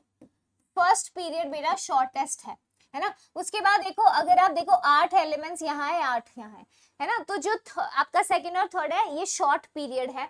उसके बाद आपके 4th और 5th लॉन्ग पीरियड है, और लॉन्गेस्ट पीरियड्स जो हैं वो आपके 6th और 7th है, ठीक है। तो लॉन्गेस्ट कोई पूछे अगर अभी तक जो इसमें है हमारे पास टेबल, तो लॉन्गेस्ट पीरियड में आएगा 6th and 7th, 6th and 7th, उनमें 32 एलिमेंट्स ईच है, ठीक है, 32 एलिमेंट्स ईच है। अच्छा, एक और चीज बताओ, मैजिक नंबर के बारे में बताऊं। मैजिक नंबर क्या होता है? मैजिक नंबर होता है 2, 8, 8, 18, 18, 32, 32, ठीक है, ये मैजिक नंबर है। तो मैम ये क्या करेगा मैजिक नंबर? मैजिक नंबर से ना किसी भी एलिमेंट का, अगर आपको एक एलिमेंट का एटॉमिक नंबर पता है, आप उससे ऊपर या नीचे वाले एलिमेंट का एटॉमिक नंबर बता सकते हैं। ये जो मैजिक नंबर सारे मैंने लिखे 2, 8, 8, 18, 18, 32 है ना, ये आप लगा सकते हो। जैसे ग्रुप नंबर 1 and 18, ग्रुप 1 और ग्रुप नंबर 18 पे लगाओ। जैसे देखो, ग्रुप 18 का मैं लेती हूँ एलिमेंट्स, हीना, नेहा और कैटरीना, जेरोक्स, रीना और गैमिसन। एटॉमिक नंबर हमें हीलियम का पता है 2 होता है। मान लो मुझे नियॉन का एटॉमिक नंबर पता लगाना है, तो आप क्या करें, क्या करेंगे बताइए, बताएं। 8 ऐड कर देंगे, ठीक है, 8 और 2 10 हो गया। अब 10 में फिर से 8 जोड़ दो, तो 18 एटॉमिक नंबर आर्गन का है। अब इसमें 18 जोड़ो, 36 क्रिप्टॉन, फिर इसमें 18 जोड़ो, 54 कर सकते हो। फिर अब इसमें 32 जोड़ो, 86, अब फिर से 32 जोड़ो, देखो एटॉमिक नंबर पता चल गए, है ना। तो मैजिक नंबर की हेल्प से 2, 8, 8, 18, 18, 32, 32, ये 2 किसमें, जैसे हाइड्रोजन का पता है तुम्हें, हाइड्रोजन का atomic number you know that 1 है, ठीक है। लिथियम 1 + 2 अगर करोगे तो ये 3 आएगा, इसका एटॉमिक नंबर, समझ लो, ऐसे निकाल सकते हो, राइट। तो मैजिक नंबर से आप ये निकाल सकते हैं। अच्छा, कोई और ग्रुप अगर होगा, जैसे ये वाले ग्रुप्स हैं, तो इसमें 8, 8, 18, 18, 32 आप ऐड कर देना, 8, 18, 18, 32, 32, ठीक है। चलो खैर आगे करते हैं, क्वेश्चन कर लिया था हमने। नेक्स्ट देखो, IUPAC nomenclature of element after atomic number 100। तो 100 से आगे जो एटॉमिक नंबर है, जो एलिमेंट्स हमने डिस्कवर किए हैं खुद से, उन एलिमेंट्स का जब तक एक सिस्टमैटिक नाम नहीं दिया जाता, तो जो अलग अलग कंट्रीज है ना, उनमें लड़ाइयां हो जाती है, ठीक है। तो सब बोलते हैं भाई हमारे साइंटिस्ट के नाम के पीछे क्यों नहीं इसका नाम रखा, और ये सब बोला जाता है। तो इसमें क्या है ना, IUPAC ने एक सिस्टम बना दिया कि भाई ऐसा है, देशों में लड़ाइयां ना हो, जब तक एक एलिमेंट का ऑफिशियली नामकरण नहीं दिया जाता है, तो तुम एक नाम IUPAC के रूल्स के अंडर आप उसको एक नाम देंगे जो यूनिवर्सली एक्सेप्टेड होना चाहिए, मतलब हर जगह। तो इसमें वो जो एक इशू होता है ना कंट्रीज का, वो उसके चांसेस हट जाते हैं। तो जैसे मान लो किसी ने बोला एटॉमिक नंबर 101 है, अब इसका नाम देते हैं चलो IUPAC के हिसाब से। तो IUPAC ने ना हर डिजिट के लिए एक वर्ड रूट बना दिया। जैसे 1 के लिए देखो अन है, तो जैसे 1 आया तो इसके लिए अन लिखेंगे। ऐसे देखो 0 है, 0 के लिए एक वर्ड रूट लगा दिया है, दैट इज निल। ठीक है, ऐसे ही फिर से देखो 1 है, 1 के लिए अन है, तो ऐसे हर एक डिजिट के लिए एक वर्ड रूट है, तो आपको याद होने चाहिए डिजिट्स। देखो जैसे 0 के लिए जो वर्ड रूट है वो निल होता है, 1 के लिए अन होता है, 2 के लिए बाय, 3 के लिए ट्राई, 4 के लिए क्वाड, 5 के लिए पेंट, 6 के लिए हेक्स, 7 के लिए सेप्ट होता है, हेप्ट नहीं सेप्ट होता है, 8 के लिए ऑक्ट होता है, 9 के लिए इन होता है। ठीक है, ये याद रखने हैं आपको। तो अब जैसे मेरे को इसका नाम देना था 101 का, तो मैंने देखा वर्ड रूट अन है इस 1 के लिए, फिर निल है, फिर एक और अन है, लास्ट में आप ईएम लगा देंगे, लास्ट में आप ईएम जोड़ देंगे, उसका नाम पूरा हो जाएगा, अनिल अनियम इसका नाम है। ठीक है, अच्छा सिंबल ऐसे ही हमने ना हर एक वर्ड रूट का एक सिंबल भी रखा हुआ है, जैसे अन का सिंबल यू है, निल का सिंबल एन है, और अन का फिर से यू है, तो इसका जो सिंबल कोड होगा वो यू एन यू होगा, राइट। तो ऐसे आप दे सकते हैं नाम। आ जाओ, ये सब है 101 का, अभी हमने नामकरण किया है। 105 का करते हैं, चलो 105 के लिए बेटा अन, 0 के लिए निल और 5 के लिए पेंट, अन निल पेंट और आखिरी में लगा दो ईएम, हो जाएगा, बोलो अन निल पेंट ईएम।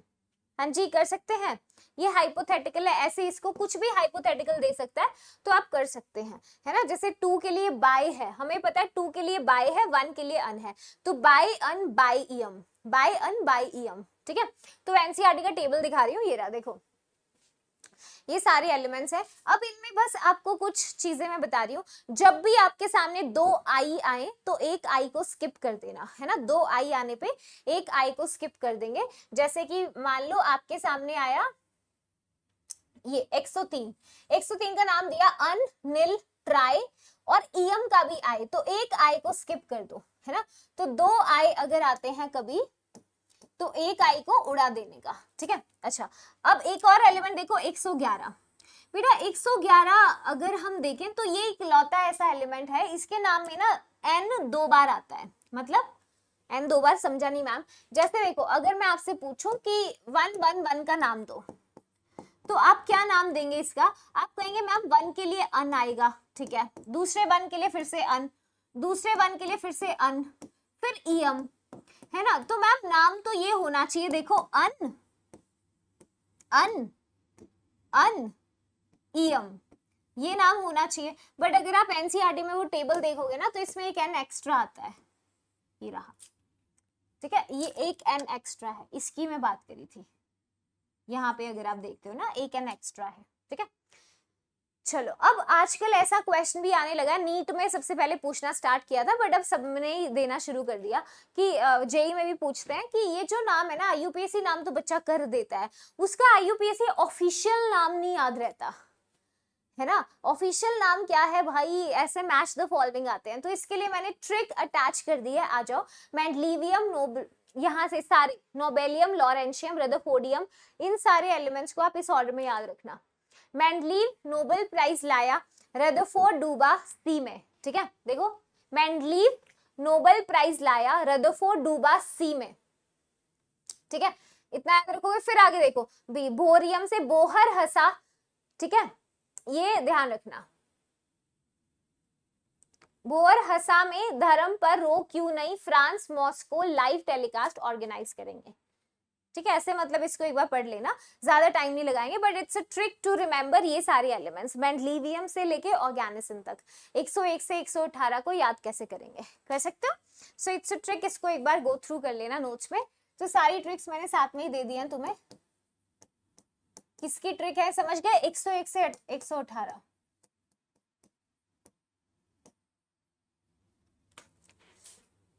ये क्वेश्चन देखो, क्वेश्चन कहता है the IUPAC symbol for the element with atomic number 119 would be. IUPAC symbol element का जिसका एटॉमिक नंबर 119 है तो क्या होगा, देखो नाम देते हैं। 119 के लिए नाम होगा अन अन और इन, अन अन इनियम, है ना। तो U U and E and what is that, option number C, सही है, कह सकते हैं। हाँ जी ओके चलो नेक्स्ट क्वेश्चन देखो। नेक्स्ट क्वेश्चन कहता है the atomic number of the element unnilennium is, देखो अन है तो 1 होगा, नील के लिए 0 और इन के लिए 9, तो 1 0 9, अनिल इनियम, अनिल इनियम। ठीक है, ये जेई के क्वेश्चंस हैं। नेक्स्ट देखो, कहते हैं IUPAC nomenclature of an element with electronic configuration this is. ये क्वेश्चन वैसे कॉन्फ़िगरेशन तुम्हें नहीं पता, मैं इसको फिर भी कराना चाहती हूँ। ये कहते हैं आईयूपीएसी नॉमेनक्लेचर बताइए एक एलिमेंट का जिसकी कॉन्फ़िगरेशन ये है। तो बेटा रेडॉन का एटॉमिक नंबर आपको पता है 86 होता है, 86 इलेक्ट्रॉन्स है उसके पास। ठीक है, उसके बाद आपने 5f के अंदर 14 इलेक्ट्रॉन्स डाल रखे हैं, 6d के अंदर 1 है, 7s के अंदर 2 है, तो सबको जोड़ दो 103। इससे आपको एटॉमिक नंबर मिल गया है ना। जैसे अगर आपको आईयूपीएसी नाम बताना है, एटॉमिक नंबर चाहिए, उसके लिए हमने क्या किया, सारे इलेक्ट्रॉन्स को जोड़ दिया, जोड़ के एटॉमिक नंबर निकाल लिया। ठीक है, तो अब नाम दे दो अनिल ट्राइइयम, अनिल ट्राइइयम। कर सकते हो? Yes everyone? ओके चलिए, तो ये कुछ जेई के रीसेंट पीवाईक्यू से, राइट। तो यहाँ से हम स्टार्ट करते हैं। कुछ पॉइंट्स जो मैंने बताया मैंने टेबल में रख दिया है, तो मैं फ्लो चार्ट दिखा रही हूँ। एस ब्लॉक एलिमेंट्स कौन है, कितने हैं, है ना। इसमें हाइड्रोजन को हटा देना, इसके बारे में अभी हमें नहीं पता। तो इनके पॉइंट्स, पी ब्लॉक एलिमेंट्स कौन कौन से हैं वो लिख दिया, कितने एलिमेंट्स। ऐसे ही डी ब्लॉक एलिमेंट्स, और डी ब्लॉक के अंदर क्या क्या सीरीज है। डी ब्लॉक में अगर आप और डेप्थ के अंदर जाओगे तो डी ब्लॉक के अंदर आपको ना 4 सीरीज मिलती हैं। ट्रांजिशन सीरीज इनको बुलाते हैं। पहली ट्रांजिशन सीरीज कैंडियम से शुरू होकर जिंक तक जाती है, दूसरी यट्रियम से स्टार्ट होकर कैडमियम तक जाती है, दूसरी लैंथेनम कॉमा हॉफनियम। देखो 5D ट्रांजिशन सीरीज में लैंथेनम के बाद हॉफनियम आता है, बीच में 14 एलिमेंट्स नहीं आते, वो लैंथेनॉइड्स है। ठीक है, फिर हॉफनियम से मर्क्यूरी। ठीक है, ऐसे ही 60 ट्रांजिशन सीरीज में एक्टिनियम आएगा, फिर रदरफोर्डियम आएगा, वहां से लास्ट तक आप जाएंगे। ठीक है, तो ये आपकी 4 ट्रांजिशन सीरीज हैं जो इसके अंदर आती हैं। ठीक है, तो इसको एक बार रिवाइज कर लेना है। उसके बाद आपके एफ ब्लॉक एलिमेंट्स हैं। कॉन्फ़िगरेशन भी लिखी हुई है, उसको भी इग्नोर करना। कॉन्फ़िगरेशन सारा मैं तुम्हें खुद सिखाऊंगी, है ना, अभी आगे की क्लासेस में, तो टेंशन मत लेना। ठीक है, चलो नेक्स्ट टॉपिक देखो। ऐसे क्वेश्चंस भी एग्जाम में आते हैं। आपको एटॉमिक नंबर दे रखा है, ठीक है, एटॉमिक नंबर देके आपको ये आइडेंटिफाई करना है कि ये एलिमेंट बताओ इसका घर कहाँ है।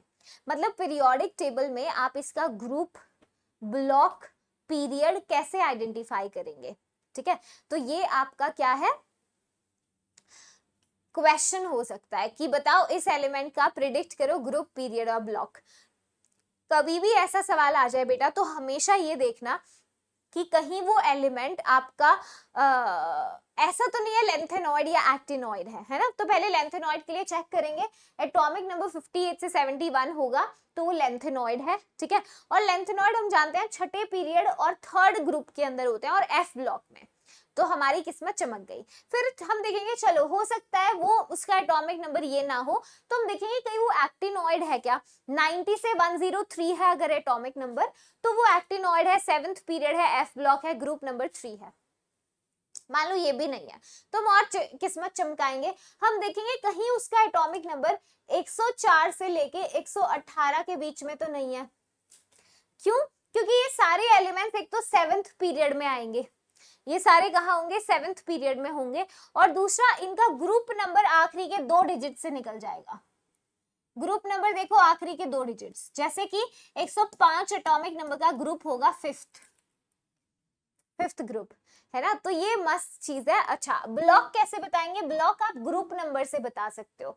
आपको ब्लॉक याद है, ग्रुप 1 और 2 है तो एस ब्लॉक, 3 से 12 है तो डी ब्लॉक, है ना, 13 से 18 है तो पी ब्लॉक, ग्रुप 3 नीचे लेंथेनॉइड्स, एक्टिनॉइड्स तो अलग से पढ़ लिए, तो ये होगा। ठीक है, मान लो फिर भी नहीं होता, अरे मैम फंस गए, ये भी नहीं है मैम, अब क्या करें, इनके अलावा कोई एटॉमिक नंबर दे दिया तो थोड़ा सा मेहनत करना पड़ेगा।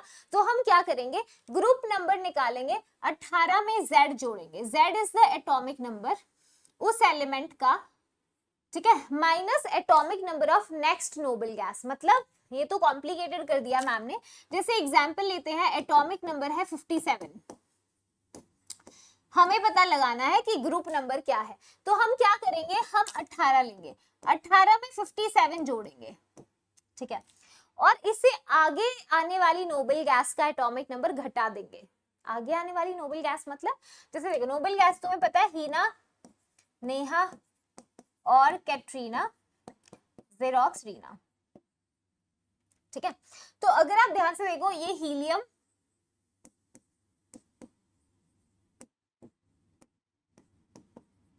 देखो 57 कहाँ आएगा, 54 वाली नोबल गैस के बाद आएगा, तो 57 से आगे नोबल गैस कौन सी आएगी, रेडॉन, तो -86 कर दोगे। ठीक है, ये तो नेगेटिव आ गया नंबर, अब क्या करें मैम आपकी ट्रिक फेल हो गई। तो कभी ऐसा हो ये फॉर्मूला नेगेटिव आए ना, तो यहाँ 18 की जगह 32 रख लेना, जैसे 32 में एटॉमिक नंबर जोड़ो इस एलिमेंट का, 57 जोड़ो 89, सब्ट्रैक्ट कर दो नेक्स्ट नोबल गैस का atomic number, next noble gas radon है 86, तो 3 आएगा। तो मतलब ये एलिमेंट जो है ये ग्रुप नंबर 3 से बिलोंग करता है, लेंथेनम है ना, 57 ग्रुप नंबर 3। तो ऐसे निकाल सकते हो इसको, तो ये कैलकुलेशन, अगर ग्रुप पता चल गया तो ब्लॉक बता सकते हो आप अपने आप ग्रुप नंबर के हिसाब से, है ना। और पीरियड कभी आइडेंटिफाई करना हो किसी भी एलिमेंट का, अगर आपको पीरियड आइडेंटिफाई करना होता है तो आप क्या करेंगे, देखिए अगर पीरियड निकालना है, कोई भी पूछे कि एक एलिमेंट है एटॉमिक नंबर 47, इसका पीरियड बता कौन सा है, ये कौन से पीरियड में आएगा, तो बेटा आप ये याद रखो, नोबल गैसेस को याद रखो, हीना, नेहा और कैटरीना, जेरोक्स, रीना। आप नोबल गैस को याद रखो इनके पीरियड के साथ और एटॉमिक नंबर के साथ, पीरियड 1 2 3 4 5 6। ठीक है, अच्छा एटॉमिक नंबर भी याद होना चाहिए नोबल गैसेस का, 2 10 18 36 54 86 118। ठीक है, अच्छा तो कोई आपसे पूछे कि एटॉमिक नंबर 47 का पीरियड बता, तो आप क्या करो, इससे नेक्स्ट नोबल गैस का पीरियड देख लो, इससे नेक्स्ट नोबल गैस कौन सी है, देखो 47 के बाद 54 वाली आएगी, 36 वाली तो निकल चुकी है ना, तो नेक्स्ट नोबल गैस 47, तो एटॉमिक नंबर 36 वाली के बाद आएगा, तो नेक्स्ट नोबल गैस 47 के बाद कौन सी है बेटा, जेनॉन है। ठीक है, 54, तो ये कौन से पीरियड से है, जेनॉन 5th पीरियड से, तो ये एलिमेंट भी उसी पीरियड से होगा। समझ रहे हो, किसी भी एलिमेंट का अगर पीरियड निकालना है उसके एटॉमिक नंबर से, तो आप क्या करेंगे, उसकी नेक्स्ट नोबल गैस का पीरियड देख लो, नेक्स्ट नोबल गैस जिस पीरियड से है तो ये एलिमेंट भी उसी पीरियड से होगा, बहुत सिंपल है। तो एटॉमिक नंबर से आप ये सारी चीजें निकाल सकते हो। एक और क्वेश्चन आता है जो इलेक्ट्रॉनिक कॉन्फ़िगरेशन से पूछ सकता है, तो कॉन्फ़िगरेशन मैं सिखाऊंगी, उसके बाद ये चीज हम पढ़ेंगे जब अपना चैप्टर स्टार्ट करेंगे। ठीक है, आ जाओ एक क्वेश्चन देखो, क्वेश्चन कहता है match the following, atomic number 37 बताओ कौन से ब्लॉक में होगा। ओके बता सकते हो, देखो एटॉमिक नंबर 36 आपको पता है क्रिप्टॉन एक नोबल गैस है, ये ग्रुप नंबर 18 से है ना, ग्रुप नंबर 18 से है। तो एक बात बताओ, जो नेक्स्ट एलिमेंट होगा 37 वो तो एक एल्कली मेटल होगा, बताओ, यानी एस ब्लॉक, एल्कली मेटल यानी कि बेटा एस ब्लॉक। ठीक है, कर सकते हो, बताओ। हाँ जी, ओके, ऐसे देखो नोबल गैस से आधी समस्या सॉल्व हो जाती है।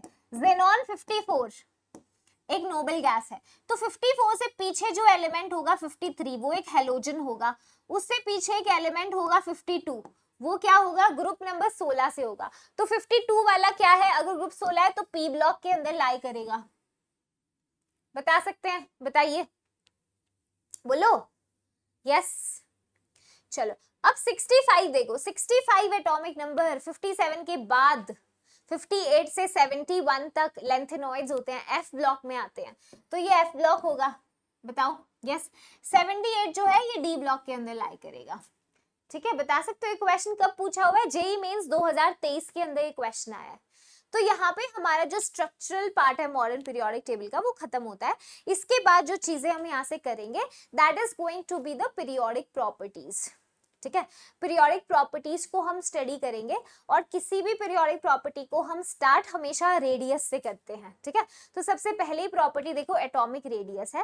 एक एटम का रेडियस बताने का क्या तरीका होता है बेटा, अगर आप उसके न्यूक्लियस से, है ना, सेंटर ऑफ न्यूक्लियस से लेके वैलेंस शेल तक का डिस्टेंस ले सकते हो, तो वो एटम की रेडियस होती है। अब अकेले एटम का रेडियस इतना छोटा होता है, एटम तो मुश्किल होता है, तो हम एटम का रेडियस ना बॉन्डेड स्टेट में मेजर कर लेते हैं। हम क्या करते हैं, जैसे एक कोवैलेंट रेडियस होती है, जब दो एटम्स आपस में कोवैलेंट बॉन्ड बनाते हैं, कोवैलेंट बॉन्ड में ओवरलैपिंग होती है ना, तो जब ये बॉन्ड बनता है तो दो एटम्स की आप क्या करो, सेंटर ऑफ न्यूक्लियस का डिस्टेंस ले लो। जैसे ये इसका न्यूक्लियस है और ये इसका न्यूक्लियस का सेंटर का डिस्टेंस ले लो d, इंटर न्यूक्लियर डिस्टेंस बुलाते हैं, उसका आधा कर दो, तो आपको रफली एटम की कोवैलेंट रेडियस मिल जाएगी। ठीक है, ऐसे मेटल रेडियस होती है जो मेटल एटम्स के बीच में होती है। तो ऐसे ही देखो, मेटालिक न्यूक्लियस है, इसके डिस्टेंस का आधा कर दो, जो रेडियस आएगी वो मेटालिक रेडियस होगी। ऐसे ही एक वॉन्डरवॉल रेडियस होती है, जैसे नोबल गैसेस जो होते हैं ये वॉन्डरवॉल फोर्सेस से बाउंड होते हैं। वॉन्डरवॉल फोर्सेस होती हैं जो ओमनी प्रेजेंट होती है, हर जगह होती है। ठीक है, तो जब एटम्स के बीच में अगर आप देखो, जैसे नोबल गैस के एटम्स हैं थोड़े दूर दूर होते हैं, है ना, तो इनके सेंटर ऑफ न्यूक्लियस का डिस्टेंस अगर आप लेंगे यहाँ से और उसका आधा कर देंगे, तो रफली जो डिस्टेंस आएगा वो एक एटम की वॉन्डरवॉल रेडियस होगा।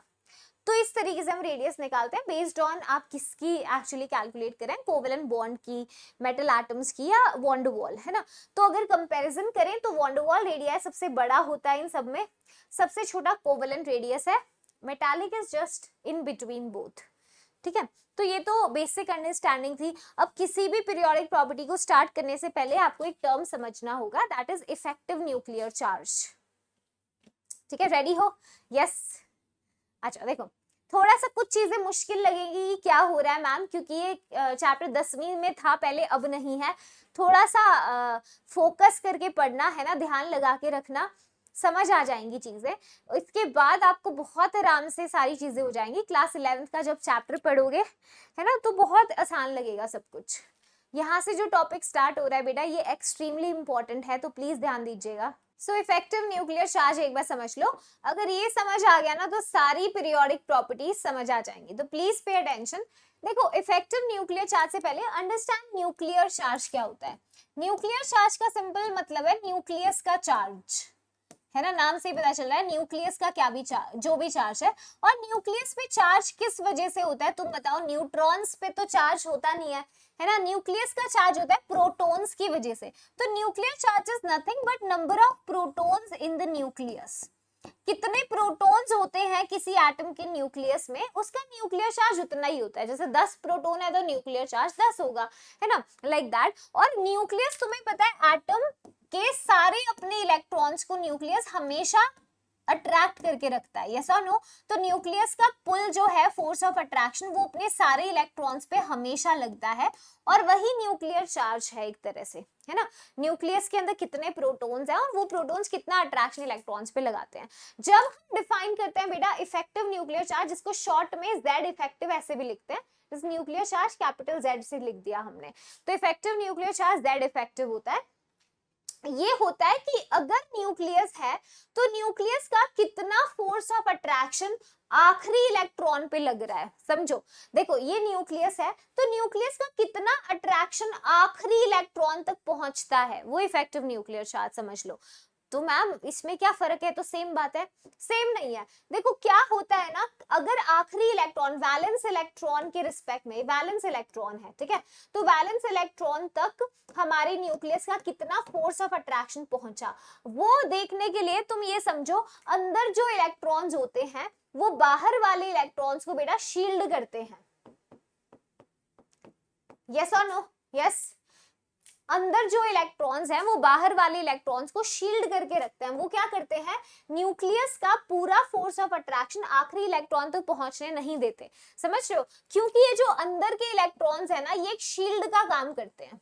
किसका, एक शील्ड का। ये एक शील्ड लगाते हैं, इसी को शील्डिंग इफेक्ट बुलाते हैं, शील्डिंग या फिर स्क्रीनिंग इफेक्ट। समझना इस बात को, शील्डिंग या फिर स्क्रीनिंग इफेक्ट होता है ये, जब अंदर के इलेक्ट्रॉन्स आपस में रिपल्शन कॉज करेंगे, है ना। तो इट्स वेरी सिंपल। जैसे मान लो तुमने ट्रेन में जा रहे हो, तुमने अपना बैग कहीं पे रख दिया, है ना, ऊपर सामान जहाँ रखते हैं, तुमने अपना बैग रख दिया और तुमने थोड़ा दूर बैग रखा हुआ है, तुम्हारी सीट पीछे है, तो बीच में बस में इतनी भीड़ हो गई, बहुत सारे लोग आ गए बीच में, तो तुम अपने बैग को ठीक से देख नहीं पाओगे, क्योंकि बीच में इतने सारे लोग आ गए, है ना, तुम अच्छे से ध्यान नहीं रख पाओगे।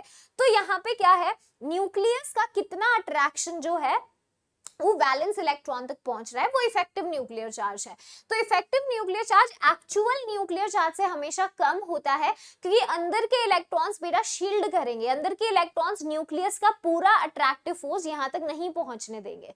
तो मतलब मैं ऐसे बोल सकती हूँ, सोचो अगर मान लो मैंने बोला किसी एटम का इफेक्टिव न्यूक्लियर चार्ज बहुत ज्यादा है, इफेक्टिव न्यूक्लियर चार्ज ज्यादा होना मतलब न्यूक्लियस की पकड़ अपने वैलेंस इलेक्ट्रॉन के ऊपर ज्यादा है, तो ऐसे केस में इलेक्ट्रॉन को निकालना मुश्किल हो जाएगा, इलेक्ट्रॉन रिमूवल मुश्किल हो जाएगा, है ना। अगर Z इफेक्टिव हाई है तो इलेक्ट्रॉन को रिमूव करना बेटा मुश्किल हो जाएगा, डिफिकल्ट। अगर मैंने बोला Z इफेक्टिव कम है, इफेक्टिव न्यूक्लियर चार्ज कम है मैंने बोला, तो ऐसे में न्यूक्लियस का अट्रैक्शन अगर अच्छा नहीं है इलेक्ट्रॉन पे तो तुम आराम से इलेक्ट्रॉन को निकाल सकते हो।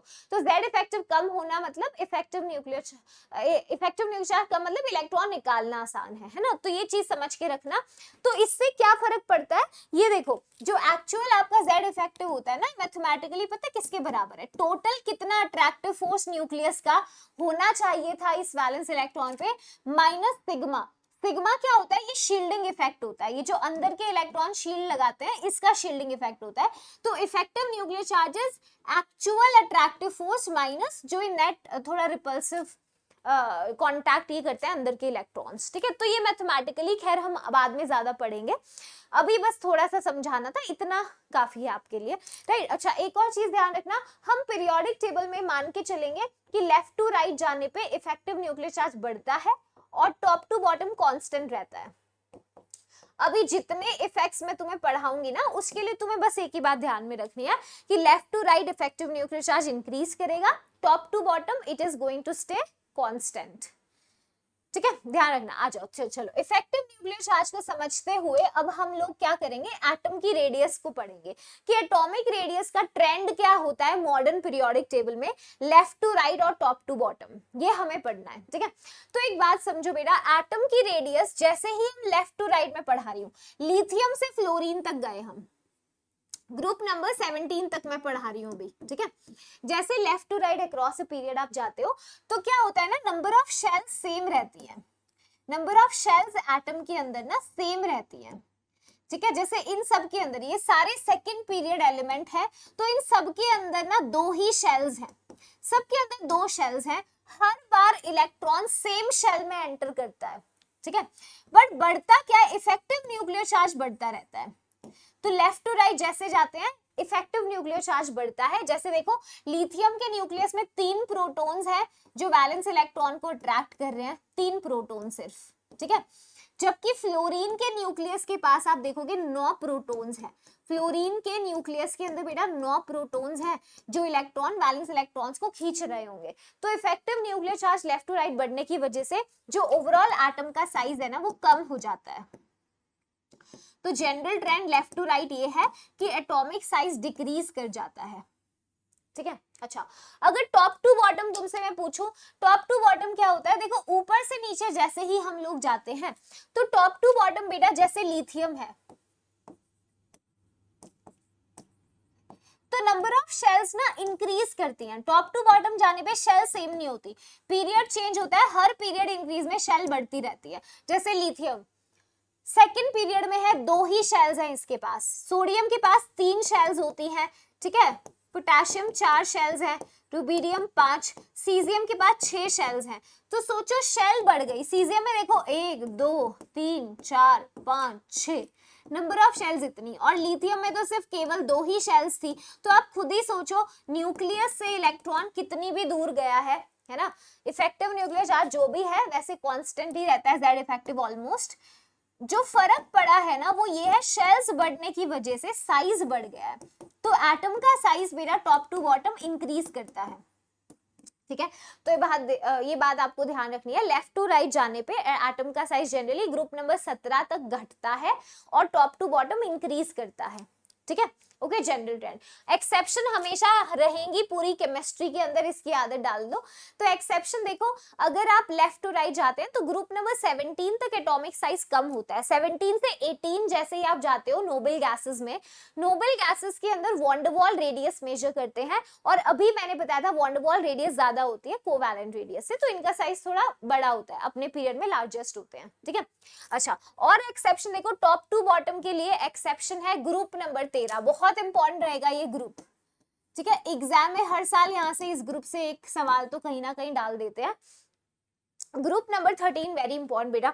सो इसमें क्या है, एक्सपेक्टेड ये था कि टॉप टू बॉटम जाने पे जो एटम का साइज है वो इंक्रीज होना चाहिए था, है ना। तो एक्सपेक्टेड ये था कि बोरोन से बड़ा होता एल्यूमिनियम, बाबा आलम गए, या ऐसे याद रखो बैंगन आलू गाजर इन थैला, ठीक है। चलो, तो देखो एक्सपेक्टेड ये था, बट ऐसा नहीं होता, इसमें एक लोचा हो जाता है। एक्सपेक्टेड से थोड़ा सा एक्सेप्शन ये आता है कि गैलियम का साइज एल्यूमिनियम से छोटा हो जाता है। गैलियम का जो साइज है ना बेटा, वो एल्यूमिनियम से छोटा हो जाता है। एक स्वॉप आपको लगाना है। इंडियम थैलियम का भी लगभग सिमिलर होता है, बट थैलियम का थोड़ा बड़ा होता है साइज, ठीक है। तो ये एक चीज है आपको ध्यान रखना है। क्या ध्यान रखना है, प्लीज देखो। तो इसमें क्या एक्सेप्शन क्यों आई है, एटम का साइज, गैलियम का साइज छोटा हो गया एल्यूमिनियम से। रीजन इसका ये होता है कि जो गैलियम होता है ना, गैलियम की इलेक्ट्रॉनिक कॉन्फ़िगरेशन हम लिखना सीखेंगे आगे। गैलियम की कॉन्फ़िगरेशन में ना डी के अंदर इलेक्ट्रॉन्स आ जाते हैं, इसमें 3d10 हम फिल करते हैं। और ना हम पढ़ेंगे अगेन आगे कि जो डी और एफ सब शेल्स होते हैं ये बहुत पुअर शील्डर्स होते हैं। तो अगर आपने डी सब शेल में 10 इलेक्ट्रॉन डाल दिए तो डी सब शेल ना शील्डिंग अच्छा नहीं कर पाता। शील्डिंग अच्छा नहीं करेगा तो यहाँ न्यूक्लियस अपने वैलेंस इलेक्ट्रॉन को टाइटली अट्रैक्ट करेगा, क्योंकि बीच में शील्डिंग पुअर है, दीवार ही कमजोर हो गई, तो न्यूक्लियस वैलेंस इलेक्ट्रॉन को टाइटली हेल्ड करेगा, है ना। तो गैलियम के केस में बेटा क्या होता है, पुअर शील्डिंग से इफेक्टिव न्यूक्लियर चार्ज बढ़ जाता है, जिसकी वजह से एटम का साइज कम हो जाता है, ठीक है। तो यही रीजन है यहाँ पे गैलियम का साइज छोटा हो गया एल्यूमिनियम से। इसी को ट्रांजिशन कॉन्ट्रैक्शन या डी कॉन्ट्रैक्शन बुलाते हैं, ठीक है। डी कॉन्ट्रैक्शन या ट्रांजिशन कॉन्ट्रैक्शन या स्कैंडाइड कॉन्ट्रैक्शन, ठीक है। Transition contraction, transition contraction, okay इसको ध्यान रखना है। साइज के अंदर बस आपको ये ध्यान रखना है। अभी मैं जो डी ब्लॉक है उसके एक्सेप्शंस नहीं कराऊंगी, हालांकि नोट्स में मैंने जरूर लिख दिए हैं, बट ब्रिज कोर्स के अंदर आप डी ब्लॉक को छोड़कर चलना। डी ब्लॉक को हम आगे करेंगे जब मैं पूरा चैप्टर 11th का कराऊंगी, है ना। क्योंकि डी के एक्सेप्शन थोड़े अटपटे से हैं, तो थोड़ा सा अभी आप बेसिक समझ लो कि एटॉमिक रेडियस का क्या मतलब है, इफेक्टिव न्यूक्लियर चार्ज का क्या मतलब है ना। बाकी और चीजें इसके डीपर लेवल की ब्रिज कोर्स में नहीं करनी, बेसिक सारी, ठीक है। चलो, एक और चीज देखो, आयनिक रेडियस, ये इंपॉर्टेंट है बेटा। आयोन्स में ये होता है, कभी भी अगर एक न्यूट्रल एटम और केटायन का कंपैरिजन करोगे तो पेरेंट एटम अपने केटायन से हमेशा बड़ा होता है, ठीक है। ऐसे ही अगर किसी न्यूट्रल एटम और एनायन का कंपैरिजन करोगे तो एनायन हमेशा न्यूट्रल एटम से बड़ा होता है। ऐसा क्यों? क्योंकि जो आपका केटायन है ना, केटायन के अंदर प्रोटॉन ज्यादा होते हैं, इलेक्ट्रॉन्स कम होते हैं। एग्जाम्पल ही ले लो आप, जैसे देखो सोडियम मेटल है, सोडियम के पास इलेक्ट्रॉन्स कितने हैं 11, प्रोटॉन्स कितने हैं बेटा 11, ठीक है। अगर सोडियम केटायन की मैं बात करूं तो इलेक्ट्रॉन्स 10 हैं और प्रोटॉन 11 हैं, तो 11 प्रोटॉन्स 10 इलेक्ट्रॉन, मतलब Z इफेक्टिव बहुत ज्यादा है, जिसकी वजह से अगर साइज का कंपैरिजन करें तो सोडियम बड़ा होगा, ठीक है, सोडियम आयन से। अच्छा, अगर यही डिफरेंस क्लोरीन में देखें, क्लोरीन के पास 17 प्रोटॉन्स हैं, 17 इलेक्ट्रॉन्स, एटॉमिक नंबर 17 होता है। क्लोराइड आयन के पास 17 ही प्रोटॉन्स तो सेम रहते हैं हमेशा, इलेक्ट्रॉन 18 है। तो 17 प्रोटॉन 18 इलेक्ट्रॉन को अट्रैक्ट नहीं कर पाएंगे अच्छे से, इफेक्टिव न्यूक्लियर चार्ज कम होने की वजह से साइज इसका ज्यादा होता है, ठीक है। हाइड्राइड आयन जो होता है ना, हाइड्राइड सेकंड लार्जेस्ट एनायन होता है।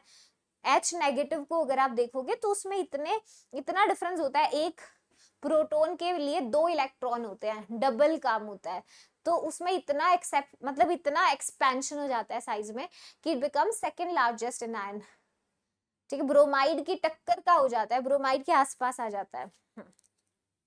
अच्छा, कभी कभी आपको ना क्वेश्चन आता है आइसो इलेक्ट्रॉनिक स्पीशीज का साइज कंपेयर करो।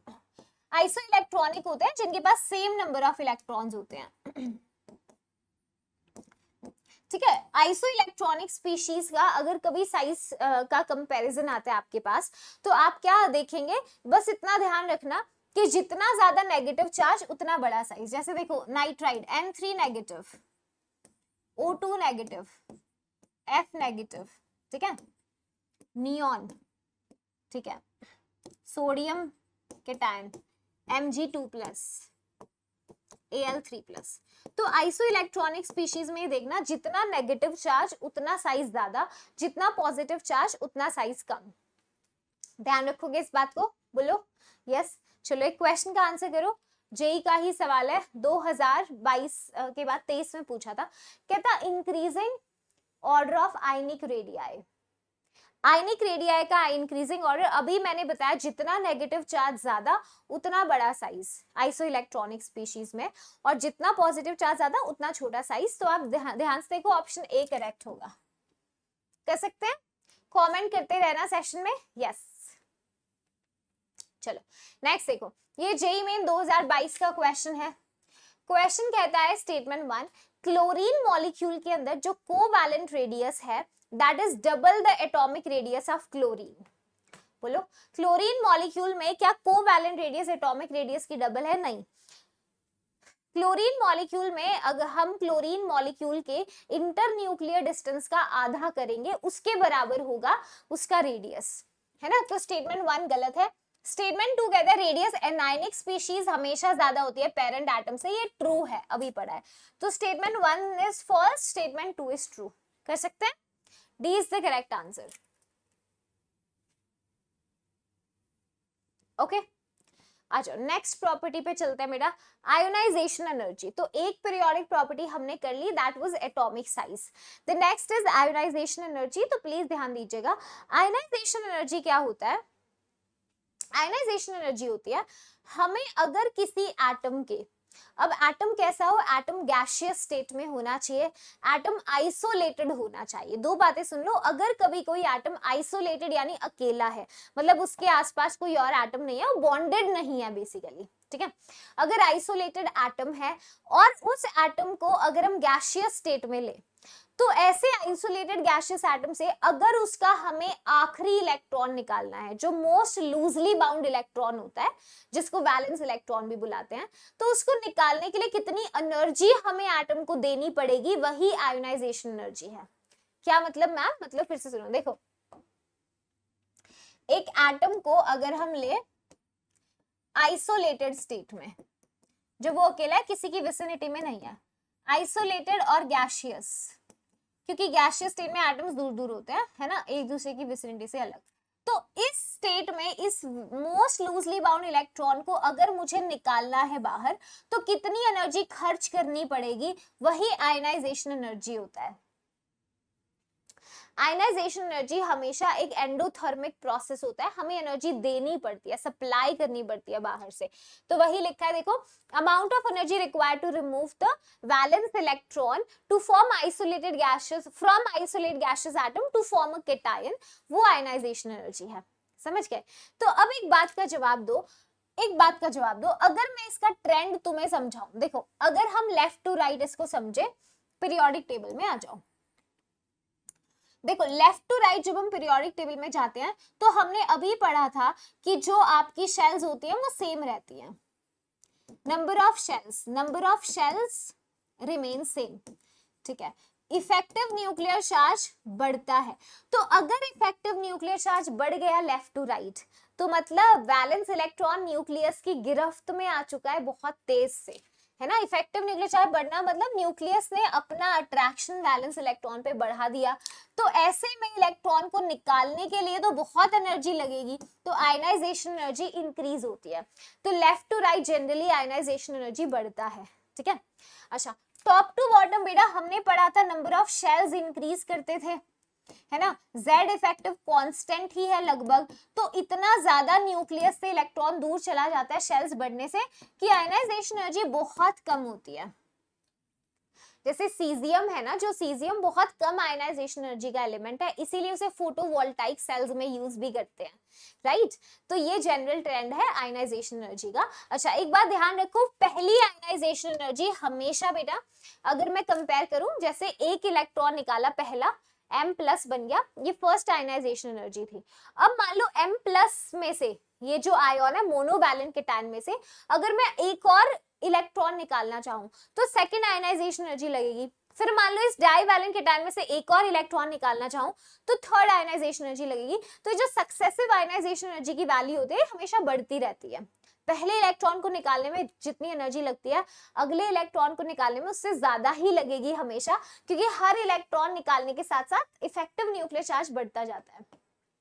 सक्सेसिव आयनाइजेशन एनर्जी हमेशा बढ़ती है, ठीक है, ओके कर सकते हैं। चलो, तो left to right ionisation energy increase करती है, वो जनरल ट्रेंड मैंने बताया, और टॉप टू बॉटम जो है डिक्रीज करती है, ठीक है। तो कुछ फैक्टर्स एक बार पढ़ लेते हैं, ऑफिशियली फैक्टर्स बता देती हूँ। तो जैसे देखो, आयनाइजेशन एनर्जी अगर साइज एटम का बढ़ता है तो अभी हमने पढ़ा, जैसे नंबर ऑफ शेल्स बढ़ रही हैं, आयनाइजेशन एनर्जी कम लगेगी, इलेक्ट्रॉन निकालना आसान है ना। अगर मान लो Z इफेक्टिव इंक्रीज हो गया, ज्यादा इफेक्टिव न्यूक्लियर चार्ज, ज्यादा खर्चा लगेगा इलेक्ट्रॉन निकालने में, आयनाइजेशन एनर्जी ज्यादा। अगर कभी एक स्टेबल इलेक्ट्रॉनिक कॉन्फ़िगरेशन आपको दिख जाए, ठीक है, स्टेबल इलेक्ट्रॉनिक कॉन्फ़िगरेशन, जैसे कि जो हाफ फिल्ड और फुली फिल्ड कॉन्फ़िगरेशंस हैं, ये पॉइंट आपको अगले चैप्टर में समझ आएगा। तो उस केस में बेटा आयनाइजेशन एनर्जी लार्ज होती है, बस ये ध्यान रखो, अभी मैं समझा दूंगी, ठीक है। तो जो आपकी स्टेबल इलेक्ट्रॉनिक कॉन्फ़िगरेशंस हैं उनमें ज्यादा खर्चा लगेगा इलेक्ट्रॉन को निकालने में, right. Next is the penetration effect. अब ये पॉइंट ऐसे हैं जो आगे चैप्टर से थोड़ा इंटर रिलेटेड है, ठीक है, तो घबराना नहीं। पेनिट्रेशन का मतलब है यहाँ क्लोजनेस टू न्यूक्लियस, ठीक है। तो अगर मान लो किसी, ये पेनिट्रेशन इफेक्ट तब लगाते हैं जब n वैल्यू सेम होती है, n वैल्यू अगर सेम है, ठीक है। तो अगर मान लो जैसे आप इलेक्ट्रॉन NS से निकाल रहे हो, NP से निकाल रहे हो, तो s ऑर्बिटल न्यूक्लियस के करीब होता है, क्लोज टू न्यूक्लियस, तो इससे इलेक्ट्रॉन निकालने की आयनाइजेशन एनर्जी ज्यादा होगी, समझ रहे हो। तो आयनाइजेशन एनर्जी इस पे भी डिपेंड करती है कि किस सबशेल से इलेक्ट्रॉन निकाला जा रहा है। अगर n वैल्यू सेम होता है और अगर सबशेल न्यूक्लियस के पास होती है तो उससे इलेक्ट्रॉन निकालने में ज्यादा एनर्जी खर्च होती है एज कंपेयर टू ऐसी सबशेल जो न्यूक्लियस के दूर होते हैं, जैसे ये PDF है ना। तो इनमें इतनी आयनाइजेशन एनर्जी नहीं लगती जितनी S से इलेक्ट्रॉन निकालने में लगेगी। अब मैं इसको डिटेल में एक एग्जांपल लेके समझाती हूँ। ये आपके सामने 2s1, ये कुछ कॉन्फ़िगरेशंस हैं, इनको इग्नोर कर दो, अभी जनरल ट्रेंड लगा के समझो, क्योंकि तुम्हें अभी कॉन्फ़िगरेशंस ये वाले नहीं आते हैं, है ना। तो जनरल समझो, देखो left to right ionisation energy बढ़ना चाहिए, है ना। देखो लिथियम से बेरिलियम जाते हो, आयनाइजेशन एनर्जी बेटा इंक्रीज करता है, ठीक है। बेरिलियम से बोरोन जाने पे आयनाइजेशन एनर्जी कम हो जाता है, एक्सेप्शन है ये। एक्सेप्शन ये है, हम पहली आयनाइजेशन एनर्जी कंपेयर करें, पहली आयनाइजेशन एनर्जी बेटा बोरोन से ज्यादा होती है बेरिलियम की, जानते हो क्यों? पेनिट्रेशन इफेक्ट की वजह से। बेरिलियम के अंदर जब आप इलेक्ट्रॉन निकालते हो वो 2s2 से निकालते हो, S से, और वो भी पूरा फिल्ड है ना। और बोरोन में इलेक्ट्रॉन आप 2p1 से निकालते हो जो न्यूक्लियस से दूर है, तो यहाँ इलेक्ट्रॉन निकालना आसान है, 2s2 से मुश्किल है, ठीक है। उसके बाद जाते हो, फिर आयनाइजेशन एनर्जी बढ़ती है 2p2, फिर बढ़ती है, नाइट्रोजन से ऑक्सीजन आयनाइजेशन एनर्जी फिर कम हो जाता है। यानी पहला आयनाइजेशन एनर्जी में कंपेयर करूं तो ऑक्सीजन से ज्यादा नाइट्रोजन का होता है, ये एक्सेप्शन है, क्योंकि नाइट्रोजन में हाफ फिल्ड कॉन्फ़िगरेशन से इलेक्ट्रॉन निकल रहा है 2p3 से, है ना, तो ज्यादा एनर्जी लगती है। उसके बाद तो रेगुलर ट्रेंड होता है। तो यहाँ पे दो एक्सेप्शंस आए, एक तो ये कि बेरिलियम का आयनाइजेशन एनर्जी बोरोन से ज्यादा है, फिर बेरिलियम की कॉन्फ़िगरेशन है ना NS2, और यहाँ पे क्या है हमारे पास NP1 है, तो NS2 से इलेक्ट्रॉन निकालना मुश्किल है। यहाँ पे क्या है नाइट्रोजन NP3 और ये NP4, तो हाफ फिल्ड कॉन्फ़िगरेशन है, P के अंदर टोटल 6 इलेक्ट्रॉन्स आ सकते हैं, तो P3 मतलब हाफ फिल्ड है ना, तो ये स्टेबल कॉन्फ़िगरेशन है, इससे इलेक्ट्रॉन निकालना मतलब अनस्टेबल कर रहे हो आप एटम को, तो इसमें भी ज्यादा खर्चा होता है। तो ओवरऑल जो ऑर्डर निकल करके आता है ना वो ये होता है लास्ट में, सॉरी ये देखो एक्चुअल ऑर्डर ये है, लिथियम से आयनाइजेशन ज्यादा बोरोन, बेरिलियम में एक एक्सेप्शन आया और ऑक्सीजन नाइट्रोजन में आया, है ना, 2 स्वैप हमने किए हैं, इसको ध्यान रखना। यही एक्सेप्शन एक्चुअली सेकंड, थर्ड और फोर्थ पीरियड तक लगता है। नीचे ये तो सेकंड पीरियड है, थर्ड और फोर्थ पीरियड पे भी ये एक्सेप्शन सेम अप्लाई होता है। खैर वो आगे मैं पढ़ाऊंगी, ठीक है। चलो 2 और बस आयनाइजेशन एनर्जी भी खत्म हो जाएगा। नेक्स्ट देखो, आयनाइजेशन एनर्जी बेटा अगर आप ग्रुप नंबर 13 में जाते हैं, सो टॉप टू बॉटम अगर हम बात करते हैं तो टॉप टू बॉटम जाने पे क्या होता है, देखो एक्सेप्शन है, आयनाइजेशन एनर्जी होता क्या है, टॉप टू बॉटम डिक्रीज करता है, बट यहाँ पे आपको एक्सेप्शन मिलता है। देखो होना क्या चाहिए था, बोरोन सबसे ज्यादा,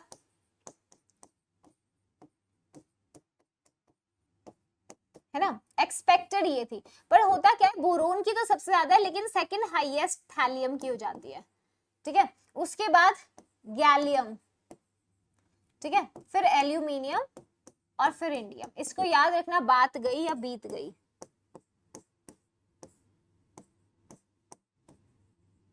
बात गई या बीत गई से याद रख सकते हो, ठीक है। क्योंकि थैलियम पे क्या होता है ना बेटा, थैलियम के अंदर ना 4f की फिलिंग होती है और 4f सबशेल जो होते हैं वो पुअर शील्डर्स होते हैं। तो 4f के अंदर इलेक्ट्रॉन्स आए हैं 14, तो अब ये गंदी शील्डिंग करेगा तो न्यूक्लियस इलेक्ट्रॉन को, बैलेंस वाले को ज्यादा पकड़ेगा, तो इफेक्टिव न्यूक्लियर चार्ज बढ़ने से इसकी आयनाइजेशन एनर्जी इतनी इंक्रीज होती है कि बोरोन के बाद सेकेंड हाईएस्ट हो जाता है। ऐसे ही गैलियम के अंदर तो तुम्हें पता है पुअर शील्डिंग ऑफ 3d की पुअर शील्डिंग लगेगी, जिससे Z इफेक्टिव बढ़ेगा, तो यहाँ भी आयनाइजेशन एनर्जी इंक्रीज हो जाएगी, बट थैलियम के बाद गैलियम आता है, ठीक है। इधर तो इतना ज्यादा बढ़ता है कि आयनाइजेशन एनर्जी बहुत बढ़ जाती है, एक्सट्रीमली हाई, बोरोन के बाद सेकंड हाईएस्ट हो गया, है ना। फिर एल्यूमिनियम और इंडियम की लीस्ट होती है, तो इसको ध्यान रखना, ये कई बार क्वेश्चन आ चुका है एग्जाम में और कई बार आगे भी आएगा, ओके, ध्यान रखना है एक्सेप्शन। अच्छा एक और एक्सेप्शन है पी ब्लॉक के अंदर, ये जो आपकी कार्बन फैमिली है, इसमें top to bottom ionisation energy जो है वो डिक्रीज होना चाहिए था, बस एक एक्सेप्शन आता है, आयनाइजेशन एनर्जी लेड की ज्यादा हो जाती है टिन से। लेड में वही डी का पुअर शील्डिंग इफेक्ट, जिससे जेड इफेक्टिव बढ़ गया, है ना, 4f का पुअर शील्डिंग इफेक्ट f का, तो लेड की आयनाइजेशन एनर्जी टिन से ज्यादा हो गई, ध्यान रखोगे, ठीक है। चलो एक क्वेश्चन का आंसर करो, कहते हैं first ionisation energy of beryllium, boron, nitrogen and oxygen follows the order. बताइए पहली आयनाइजेशन एनर्जी का ऑर्डर आपको बताना है, बेरिलियम, बोरॉन, नाइट्रोजन, ऑक्सीजन।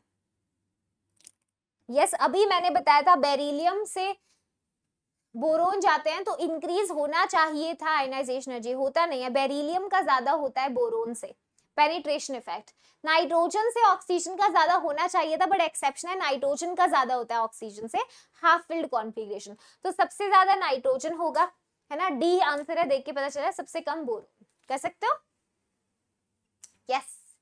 चलिए तो काफी सारे आपने पीवाईक्यूज कर लिए हैं, दैट्स अमेजिंग। मैंने ना होमवर्क क्वेश्चंस भी बीच बीच में अटैच किए हैं, तो उसको भी एक बार पढ़ लेना, मतलब होमवर्क क्वेश्चंस को भी कर लेना प्रैक्टिस, पीडीएफ को डाउनलोड करके, ठीक है। आ जाओ नेक्स्ट देखो बेटा, next is electron affinity. Electron affinity होती है क्षमता, किसकी, इलेक्ट्रॉन को, टेंडेंसी है ये इलेक्ट्रॉन को गेन करने की क्षमता, tendency to gain the electron basically, है ना। तो क्षमता को मेजर करने का कोई तरीका तो होगा, पोटेंशियल को मेजर करने का, तो इलेक्ट्रॉन एफिनिटी, एफिनिटी का मतलब होता है अफेक्शन, चाहत, इलेक्ट्रॉन के लिए कितना अफेक्शन है किसी एटम का, वो उसकी एफिनिटी है। अब इलेक्ट्रॉन एफिनिटी को मेजर किया जाता है इलेक्ट्रॉन गेन एंथैल्पी की टर्म्स में, ठीक है। Electron affinity is measured in electron gain enthalpy, ठीक है, measured in terms of electron gain enthalpy. ये इलेक्ट्रॉन गेन एंथैल्पी होती है एनर्जी रिलीज्ड जब इलेक्ट्रॉन को ऐड किया जाता है आइसोलेटेड गैसियस एटम में टू प्रोड्यूस मोनोवैलेंट एनायन। समझ नहीं आया मैम, मतलब जैसे देखो मैं इसको सिंपल भाषा में समझाती हूँ, अगर मैंने बोला किसी एटम की इलेक्ट्रॉन एफिनिटी हाई है, मतलब इलेक्ट्रॉन के लिए चाहत बहुत ज्यादा है, मतलब वो इलेक्ट्रॉन गेन करना चाहता है, तो इसको एनर्जी की टर्म्स में समझे अगर, तो जब भी बेटा एक एटम इलेक्ट्रॉन गेन करता है, सुनो, अगर कोई एटम इलेक्ट्रॉन गेन करता है ना, तो उसके साथ दो चीजें होती है, एक होता है उसको अट्रैक्शन फील होता है, अट्रैक्शन किसका होता है, न्यूक्लियस का, न्यूक्लियस का अट्रैक्शन। दूसरी चीज इस इलेक्ट्रॉन को फील होता है रिपल्शन। वो रिपल्शन किसका होता है? अंदर वाले इलेक्ट्रॉन्स का, है ना। और अट्रैक्टिव फोर्स जब भी डोमिनेट करती है, अगर अट्रैक्टिव फोर्स डोमिनेट करती है रिपल्सिव फोर्स पे, तो ओवरऑल एनर्जी हमेशा रिलीज होती है। एनर्जी रिलीज होती है जब भी अट्रैक्टिव फोर्सेस ज्यादा होती हैं, तो एनर्जी रिलीज होती है, और वो प्रोसेस एक्सोथर्मिक होता है ना। एक्सोथर्मिक होना यानी इलेक्ट्रॉन गेन एंथैल्पी का नेगेटिव होना। समझ रहे हो बात को? देखो, जब भी अगर मैं बोलूं किसी एटम की अगर इलेक्ट्रॉन एफिनिटी ज्यादा है, मतलब उसके अंदर अट्रैक्टिव फोर्सेस ज्यादा होंगी जब वो इलेक्ट्रॉन गेन करेगा, तो मतलब एनर्जी रिलीज होगी, मतलब इलेक्ट्रॉन गेन एंथैल्पी नेगेटिव होगा। तो जितनी इलेक्ट्रॉन एफिनिटी किसी एटम की ज्यादा होती है, उतनी इलेक्ट्रॉन गेन एंथैल्पी नेगेटिव होती है। ठीक है। अगर मैं ये बोलूं कि मान लो कोई एटम है, उसकी रिपल्सिव फोर्सेस ज्यादा है अट्रैक्टिव से, रिपल्सिव फोर्सेस ज्यादा है, तो इस केस में एनर्जी एब्जॉर्ब होती है, एनर्जी एब्जॉर्ब होती है, और ये एंडोथर्मिक प्रोसेस होता है। तो electron gain enthalpy less negative या पॉजिटिव या जीरो भी हो सकती है ना। तो अगर किसी एटम का इलेक्ट्रॉन एफिनिटी कम होता है, तो ओवरऑल डेल्टा H जो है इलेक्ट्रॉन गेन एंथैल्पी वो पॉजिटिव होता है। ये खैर अभी इतना डीपर लेवल पे समझने की जरूरत नहीं है, तुम बस सरफेस लेवल पे ही समझ लो। इलेक्ट्रॉन एफिनिटी को मेजर करते हैं इलेक्ट्रॉन गेन एंथैल्पी टर्म्स में। तो जितनी इलेक्ट्रॉन एफिनिटी की वैल्यू ज्यादा, उतना इलेक्ट्रॉन गेन एंथैल्पी नेगेटिव, है ना। तो कोई एटम अगर इलेक्ट्रॉन डेस्परेटली गेन करना चाहता है, उसका इलेक्ट्रॉन गेन एंथैल्पी उतना ही नेगेटिव होएगा। यूजुअली जब कोई न्यूट्रल एटम होते हैं, तो उसमें इलेक्ट्रॉन गेन एंथैल्पी नेगेटिव ही होता है, बट कुछ एक्सेप्शंस होते हैं। जैसे मान लो, मैं अभी बता देती हूँ थोड़ा सा, जैसे नाइट्रोजन है ना, मैग्नीशियम है, बेरिलियम है, या नोबल गैसेस है, इनकी इलेक्ट्रॉन एफिनिटी आप ध्यान रखना जीरो ही होती है। ये इलेक्ट्रॉन को गेन नहीं करना चाहते। रीजन ये बेटा ऑलरेडी स्टेबल होता है, इनकी कॉन्फ़िगरेशंस ऑलरेडी स्टेबल होती है। तो इनका ये है कि भाई हमें इलेक्ट्रॉन नहीं गेन करना, अभी चाहत नहीं है इतनी, तो इलेक्ट्रॉन एफिनिटी जीरो है न्यूट्रल एटम्स की। वरना ज्यादातर न्यूट्रल एटम्स की इलेक्ट्रॉन गेन एंथैल्पी नेगेटिव होती है। ठीक है। अगर कोई केटायन है, केटायन को इलेक्ट्रॉन खिलाओगे तो इलेक्ट्रॉन गेन एंथैल्पी नेगेटिव होती है हमेशा। केटायन इलेक्ट्रॉन गेन करना चाहता है। अगर कोई एनायन है पहले से, कोई पहले से नेगेटिव है, उसको और इलेक्ट्रॉन खिला रहे हो, तो अच्छी बात नहीं है ना। बहुत एंडोथर्मिक प्रोसेस होता है, उस केस में इलेक्ट्रॉन गेन एंथैल्पी बहुत पॉजिटिव होती है। ये रिलेशन आई थिंक तुम समझ पा रहे हो। ओके अच्छा, इलेक्ट्रॉन एफिनिटी का ट्रेंड क्या होता है? जितना ज्यादा एटम का साइज होगा बेटा, उतना न्यूक्लियस से दूर जाएगा आखिरी शेल। अगर इलेक्ट्रॉन गेन करेगा तो न्यूक्लियस अट्रैक्ट नहीं कर पाएगा। एटम का साइज ज्यादा, इलेक्ट्रॉन एफिनिटी कम। अगर एटम का न्यूक्लियर चार्ज ज्यादा, अगर इफेक्टिव न्यूक्लियर चार्ज मान लो ज्यादा है, तो उतनी उसकी चाहत होगी इलेक्ट्रॉन गेन करने की, है ना। तो हम ये बोल सकते हैं कि लेफ्ट टू राइट जब हम जाते हैं, तो इलेक्ट्रॉन एफिनिटी इंक्रीज करती है। नोबल गैसेस की जीरो होती है, but top to bottom electron affinity decrease करता है generally. Stable configurations electron affinity zero दिखाते हैं। अभी मैंने एक्सेप्शन लिखवाए थे तुम्हें कुछ, है ना। तो ये आपके फैक्टर्स होते हैं इलेक्ट्रॉन एफिनिटी के। इसमें भी मैं कुछ एग्जांपल्स आपको लिखवाती हूँ। जैसे यहाँ पे अगर आप यहाँ पे जाओ पीरियड, इसको घबराना मत, देखे सेकंड पीरियड के अंदर बेटा left to right expected trend होता है, इलेक्ट्रॉन एफिनिटी बढ़ेगा। ठीक है। लेकिन यहाँ पे बहुत ट्रेंड उल्टा पुल्टा हो जाता है। देखो मैंने लिखवाया था बेरिलियम, नाइट्रोजन, बेटा ये इलेक्ट्रॉन एफिनिटी बहुत कम रखते हैं, क्योंकि बेरिलियम में तुम्हें पता है कॉन्फ़िगरेशन क्या थी, याद करो, 2s2 ns2, है ना। s एक तो s ऊपर से ऑलरेडी फिल्ड s है, तो ये इलेक्ट्रॉन ही खाना चाहता, ऑलरेडी स्टेबल है। नाइट्रोजन हाफ फिल्ड कॉन्फ़िगरेशन था, है ना। इलेक्ट्रॉन एफिनिटी ज्यादा होती है पीरियड में हैलोजेंस की, ये एक इलेक्ट्रॉन को तड़पते हैं गेन करने के लिए, है ना, इतने ज्यादा इलेक्ट्रॉन एफिनिटी रखते हैं। ठीक है। दूसरी बात, इलेक्ट्रॉन एफिनिटी अगर टॉप टू बॉटम याद रखोगे, तो सेकंड पीरियड वालों की इलेक्ट्रॉन एफिनिटी थर्ड वालों से हमेशा कम होती है। हालांकि top to bottom electron affinity कम होता है, तो सेकंड पीरियड वालों का इलेक्ट्रॉन एफिनिटी ज्यादा नहीं होना चाहिए, होता नहीं है, थर्ड पीरियड का होता है, क्योंकि सेकंड पीरियड वालों का ना साइज बहुत छोटा है। तो अगर तुम पूछो फ्लोरीन और क्लोरीन में ज्यादा इलेक्ट्रॉन एफिनिटी कौन रखता है, कौन रखता है, तो तुम्हें सोच के लगेगा फ्लोरीन मैम रखता होगा, नहीं, फ्लोरीन का साइज इतना छोटा है, सेकंड पीरियड के एलिमेंट्स बहुत छोटे होते हैं, तो उसमें इलेक्ट्रॉन इलेक्ट्रॉन रिपल्शन इतने ज्यादा होते हैं जिसकी वजह से क्लोरीन की इलेक्ट्रॉन एफिनिटी ज्यादा होती है। ठीक है, तो एक्चुअल ट्रेंड क्या बना, होना चाहिए था ये, पर होता क्लोरीन का इलेक्ट्रॉन एफिनिटी सबसे ज्यादा है। ओके, ये पॉइंट इंपॉर्टेंट है, जितना भी एब्सॉर्ब कर पा रहे हो ना उतना कर लो, कोई ऐसा लोड नहीं है कि तुम्हें अभी सारा सब कुछ याद रखना है ना, और लाइक दैट, नॉट दैट, अभी जितना सम एब्सॉर्ब कर सकते हो कर लो, आगे जब चैप्टर पढ़ाऊंगी तो बहुत अच्छे से डिटेल में करेंगे। ठीक है, कहता है correct order of electron gain enthalpies of chlorine, fluorine, tellurium and polonium. Chlorine की सबसे ज्यादा होगी और एक ही ऐसा ऑप्शन है। यस, देखो आपको ये हेलोजेंस दे रखे हैं और ये कौन है, ऑक्सीजन फैमिली से। ठीक है, तो अब देखो left to right electron affinity बढ़ती है और टॉप टू बॉटम में हमें पता है क्लोरीन हाईएस्ट होता है, क्लोरीन, फ्लोरीन, फिर उसके बाद टेल्यूरियम और पोलोनियम। ठीक है, पोलोनियम इसके नीचे आता है, तो option number B is the correct answer. कर सकते हैं, आ जाओ नेक्स्ट देखो।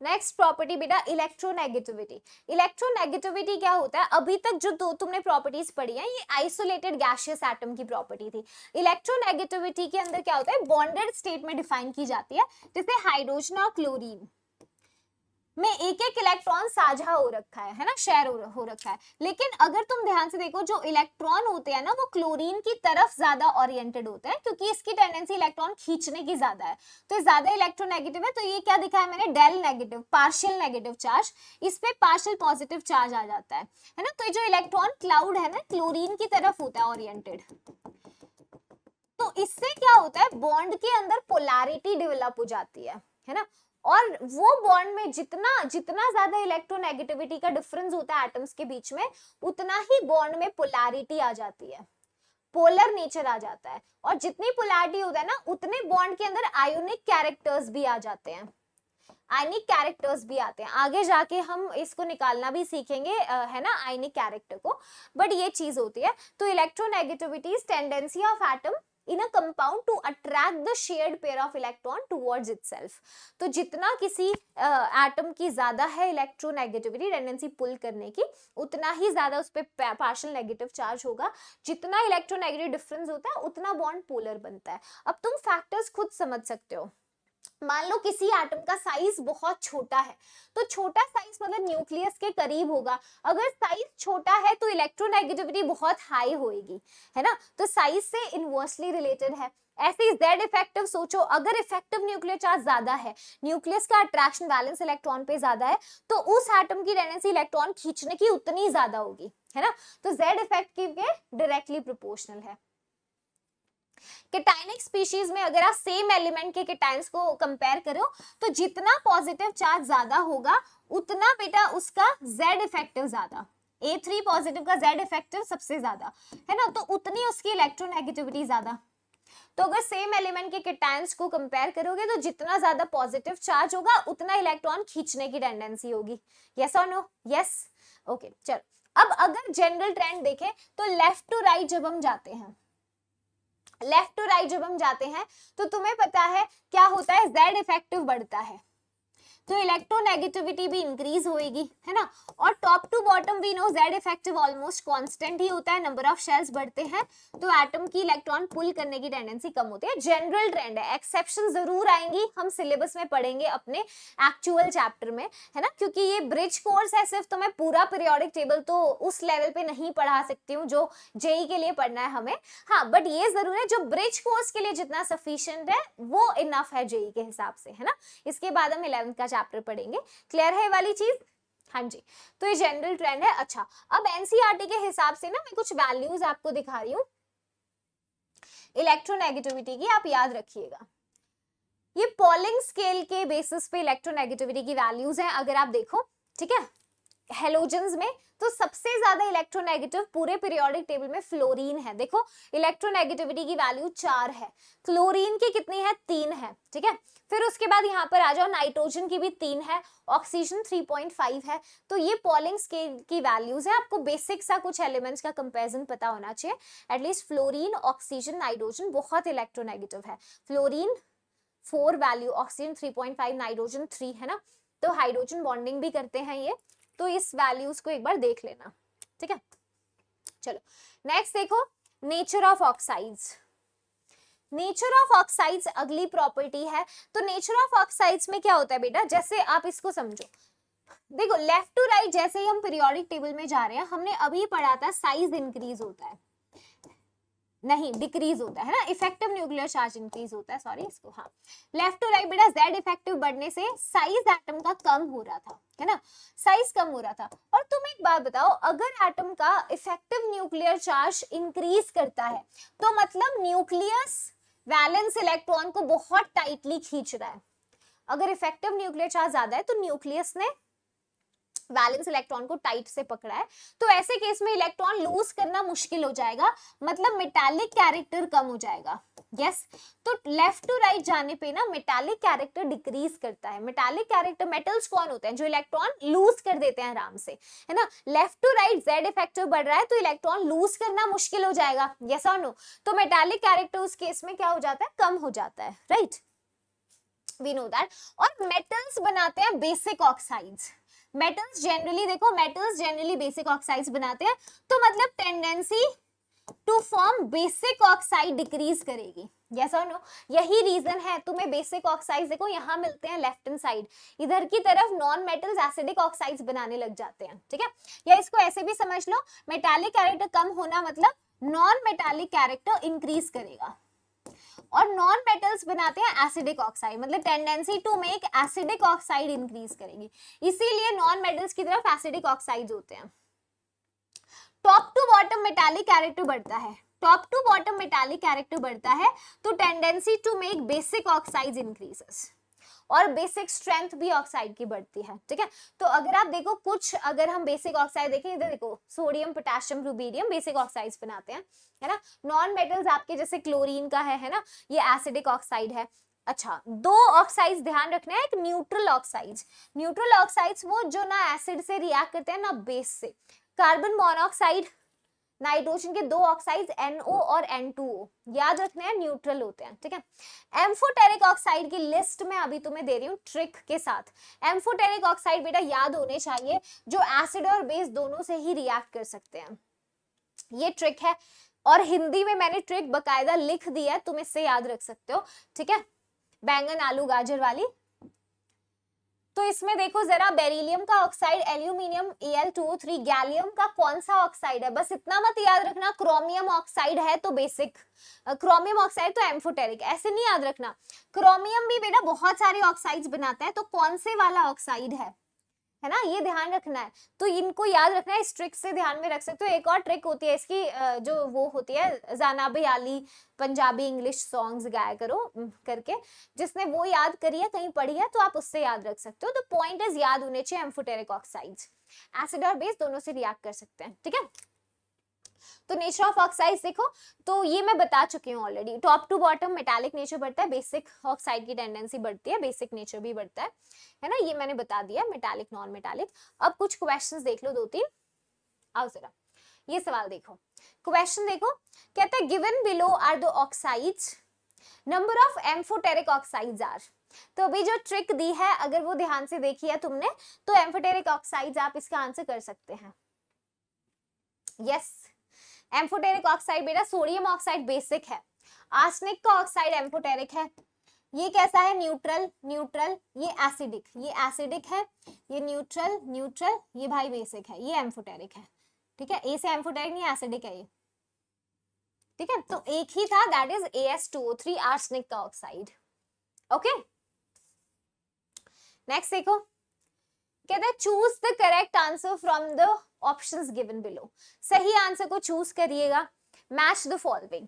तो अभी देखो एल्यूमिनियम ऑक्साइड कैसा है, एम्फोटेरिक है, बचपन से ही पढ़ते हो, ये कैसा है, एसिडिक है, कई बार देख लिया। सोडियम ऑक्साइड बेसिक है, N2O न्यूट्रल है, तो ऑप्शन मैच कर लेना। A4 से मैच कर रहा है, B2 से, तो option number B is the correct answer. ठीक है, कर सकते हो। जेई के सवाल करके अच्छा तो फील हो रहा होगा तुम्हें। कितने क्वेश्चंस आ रखे हैं ऐसे, देखो। नेक्स्ट कहता है among the following basic oxide कौन है? सल्फर ट्राइऑक्साइड एसिडिक ऑक्साइड है, पानी में डालोगे सल्फ्यूरिक एसिड बनाता है। SiO2 भी एसिडिक है। कैल्शियम ऑक्साइड पानी में कैल्शियम हाइड्रोक्साइड बनाता है। Aluminium oxide is clearly amphoteric. ठीक है, ओके। ऐसे कितने सवाल आ रखे हैं मैं तुम्हें दिखा दूं। देखो, कहते हैं total number of acidic oxides. बहुत क्वेश्चंस आते हैं ऐसे, देख लो तुम। ठीक है, तो NO न्यूट्रल न्यूट्रल। ठीक है, B2O3 कैसा है, एसिडिक है क्या, बताओ, सोचो। यस, SO3 अभी तुमने बताया। सल्फर ट्राइऑक्साइड एसिडिक है, ये तो मैम हमें कंफर्म है ना। कौन एसिडिक नहीं है? N2O, NO, अच्छा CO है क्या, बताओ। नहीं, न्यूट्रल में पड़ा है। तो बाकी 1 2 3 4 बचेंगे, चारों के चारों एसिडिक है। ठीक है, ओके, बताओ, क्लियर है एवरीवन? हाँ जी,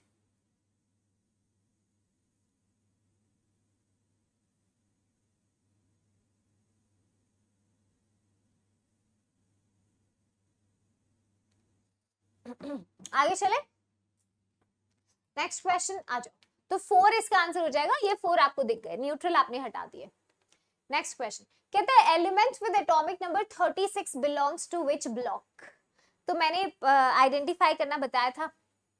एटॉमिक नंबर 36 है, आप ग्रुप बता दो, ग्रुप पता चल जाएगा तो ब्लॉक पता चल जाएगा अपने आप। हाँ जी, बोलिए।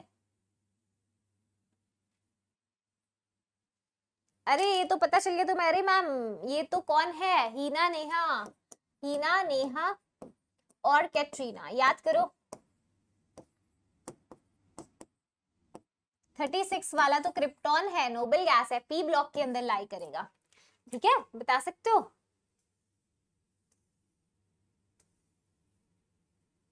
एक क्वेश्चन कहता है for the elements the correct order of first ionisation energy is. First ionisation energy का करेक्ट ऑर्डर, जेई का सवाल है। Yes, PYQ। देखो बेटा, फर्स्ट आयनाइजेशन एनर्जी एक्सेप्शन वाला ट्रेंड है, वो जो पीरियड नंबर 2 था, लिथियम बेरिलियम बोरॉन, ये एक्सपेक्टेड था। बट इसमें 2 जगह एक्सेप्शन होता है, बोरोन से ज्यादा बेरिलियम और नाइट्रोजन की, अच्छा ये सही दे रखे है, नाइट्रोजन की ज्यादा है ना ऑक्सीजन से। ओके, बताओ अब। बेरिलियम से ज्यादा बोरोन, ये है, डी में दे रखा है, देखो बेरिलियम की बोरोन से ज्यादा है, तो सही दे रखा है। ठीक है, तो option number D is the correct answer. ये मैं करा भी चुकी हूं तुम्हें, कर लोगे, कोई दिक्कत नहीं है। Next question, assertion the energy required to form Mg2 plus from Mg is much higher than that required to produce Mg plus। बिल्कुल सही बात है। अगर मैग्नीशियम का एक इलेक्ट्रॉन निकाल के यूनिवैलेंट कैटायन बनाना है वर्सेस 2 इलेक्ट्रॉन निकालने हैं, तो 2 इलेक्ट्रॉन निकालना ज्यादा मुश्किल होगा, ज्यादा एनर्जी खर्च होगी, तो assertion सही है।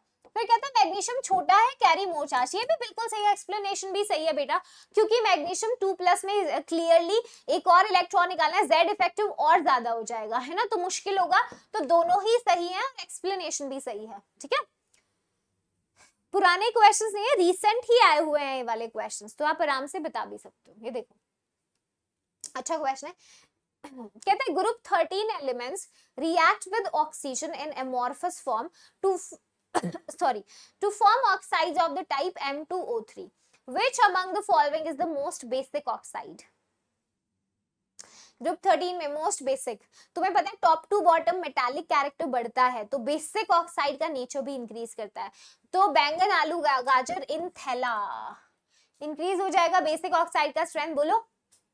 ओके, चलो next question, last question of the class. ये वही क्वेश्चन आया हुआ है, कितनी बार रिपीट हो चुका है सवाल। कहते हैं first ionisation energy beryllium boron nitrogen और ऑक्सीजन की बताइए। बेरिलियम की बोरोन से ज्यादा, यस, ऑक्सीजन की नाइट्रोजन से ज्यादा, बताओ। हाँ जी, बता सकते हो, option number D is the correct answer. हाँ जी, क्लियर है। यस मैम, ओके चलिए ऑसम। तो बेटा that's it for today's session. आज मैंने पीरियोडिक टेबल का ब्रिज कोर्स आपको करा दिया है।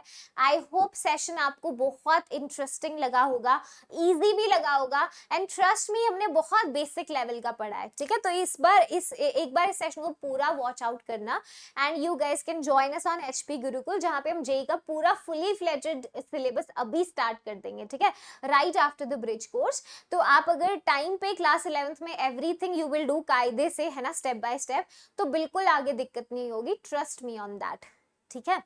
तो अब इसका जो पीडीएफ है वो आपको डिस्क्रिप्शन में ही मिल जाएगा। अगला सेशन पूरे ब्रिज कोर्स में 4 सेशंस है, 2 सेशंस आप ले चुके हैं, एटॉमिक स्ट्रक्चर और ऑर्गेनिक केमिस्ट्री के बेसिक्स भी जरूर लगाना है। Okay, that's it for today's class. इसके बाद मैं आपको नेक्स्ट सेशन में मिलती हूँ। This is me Shilpi Kaushik signing off for the day. Bye.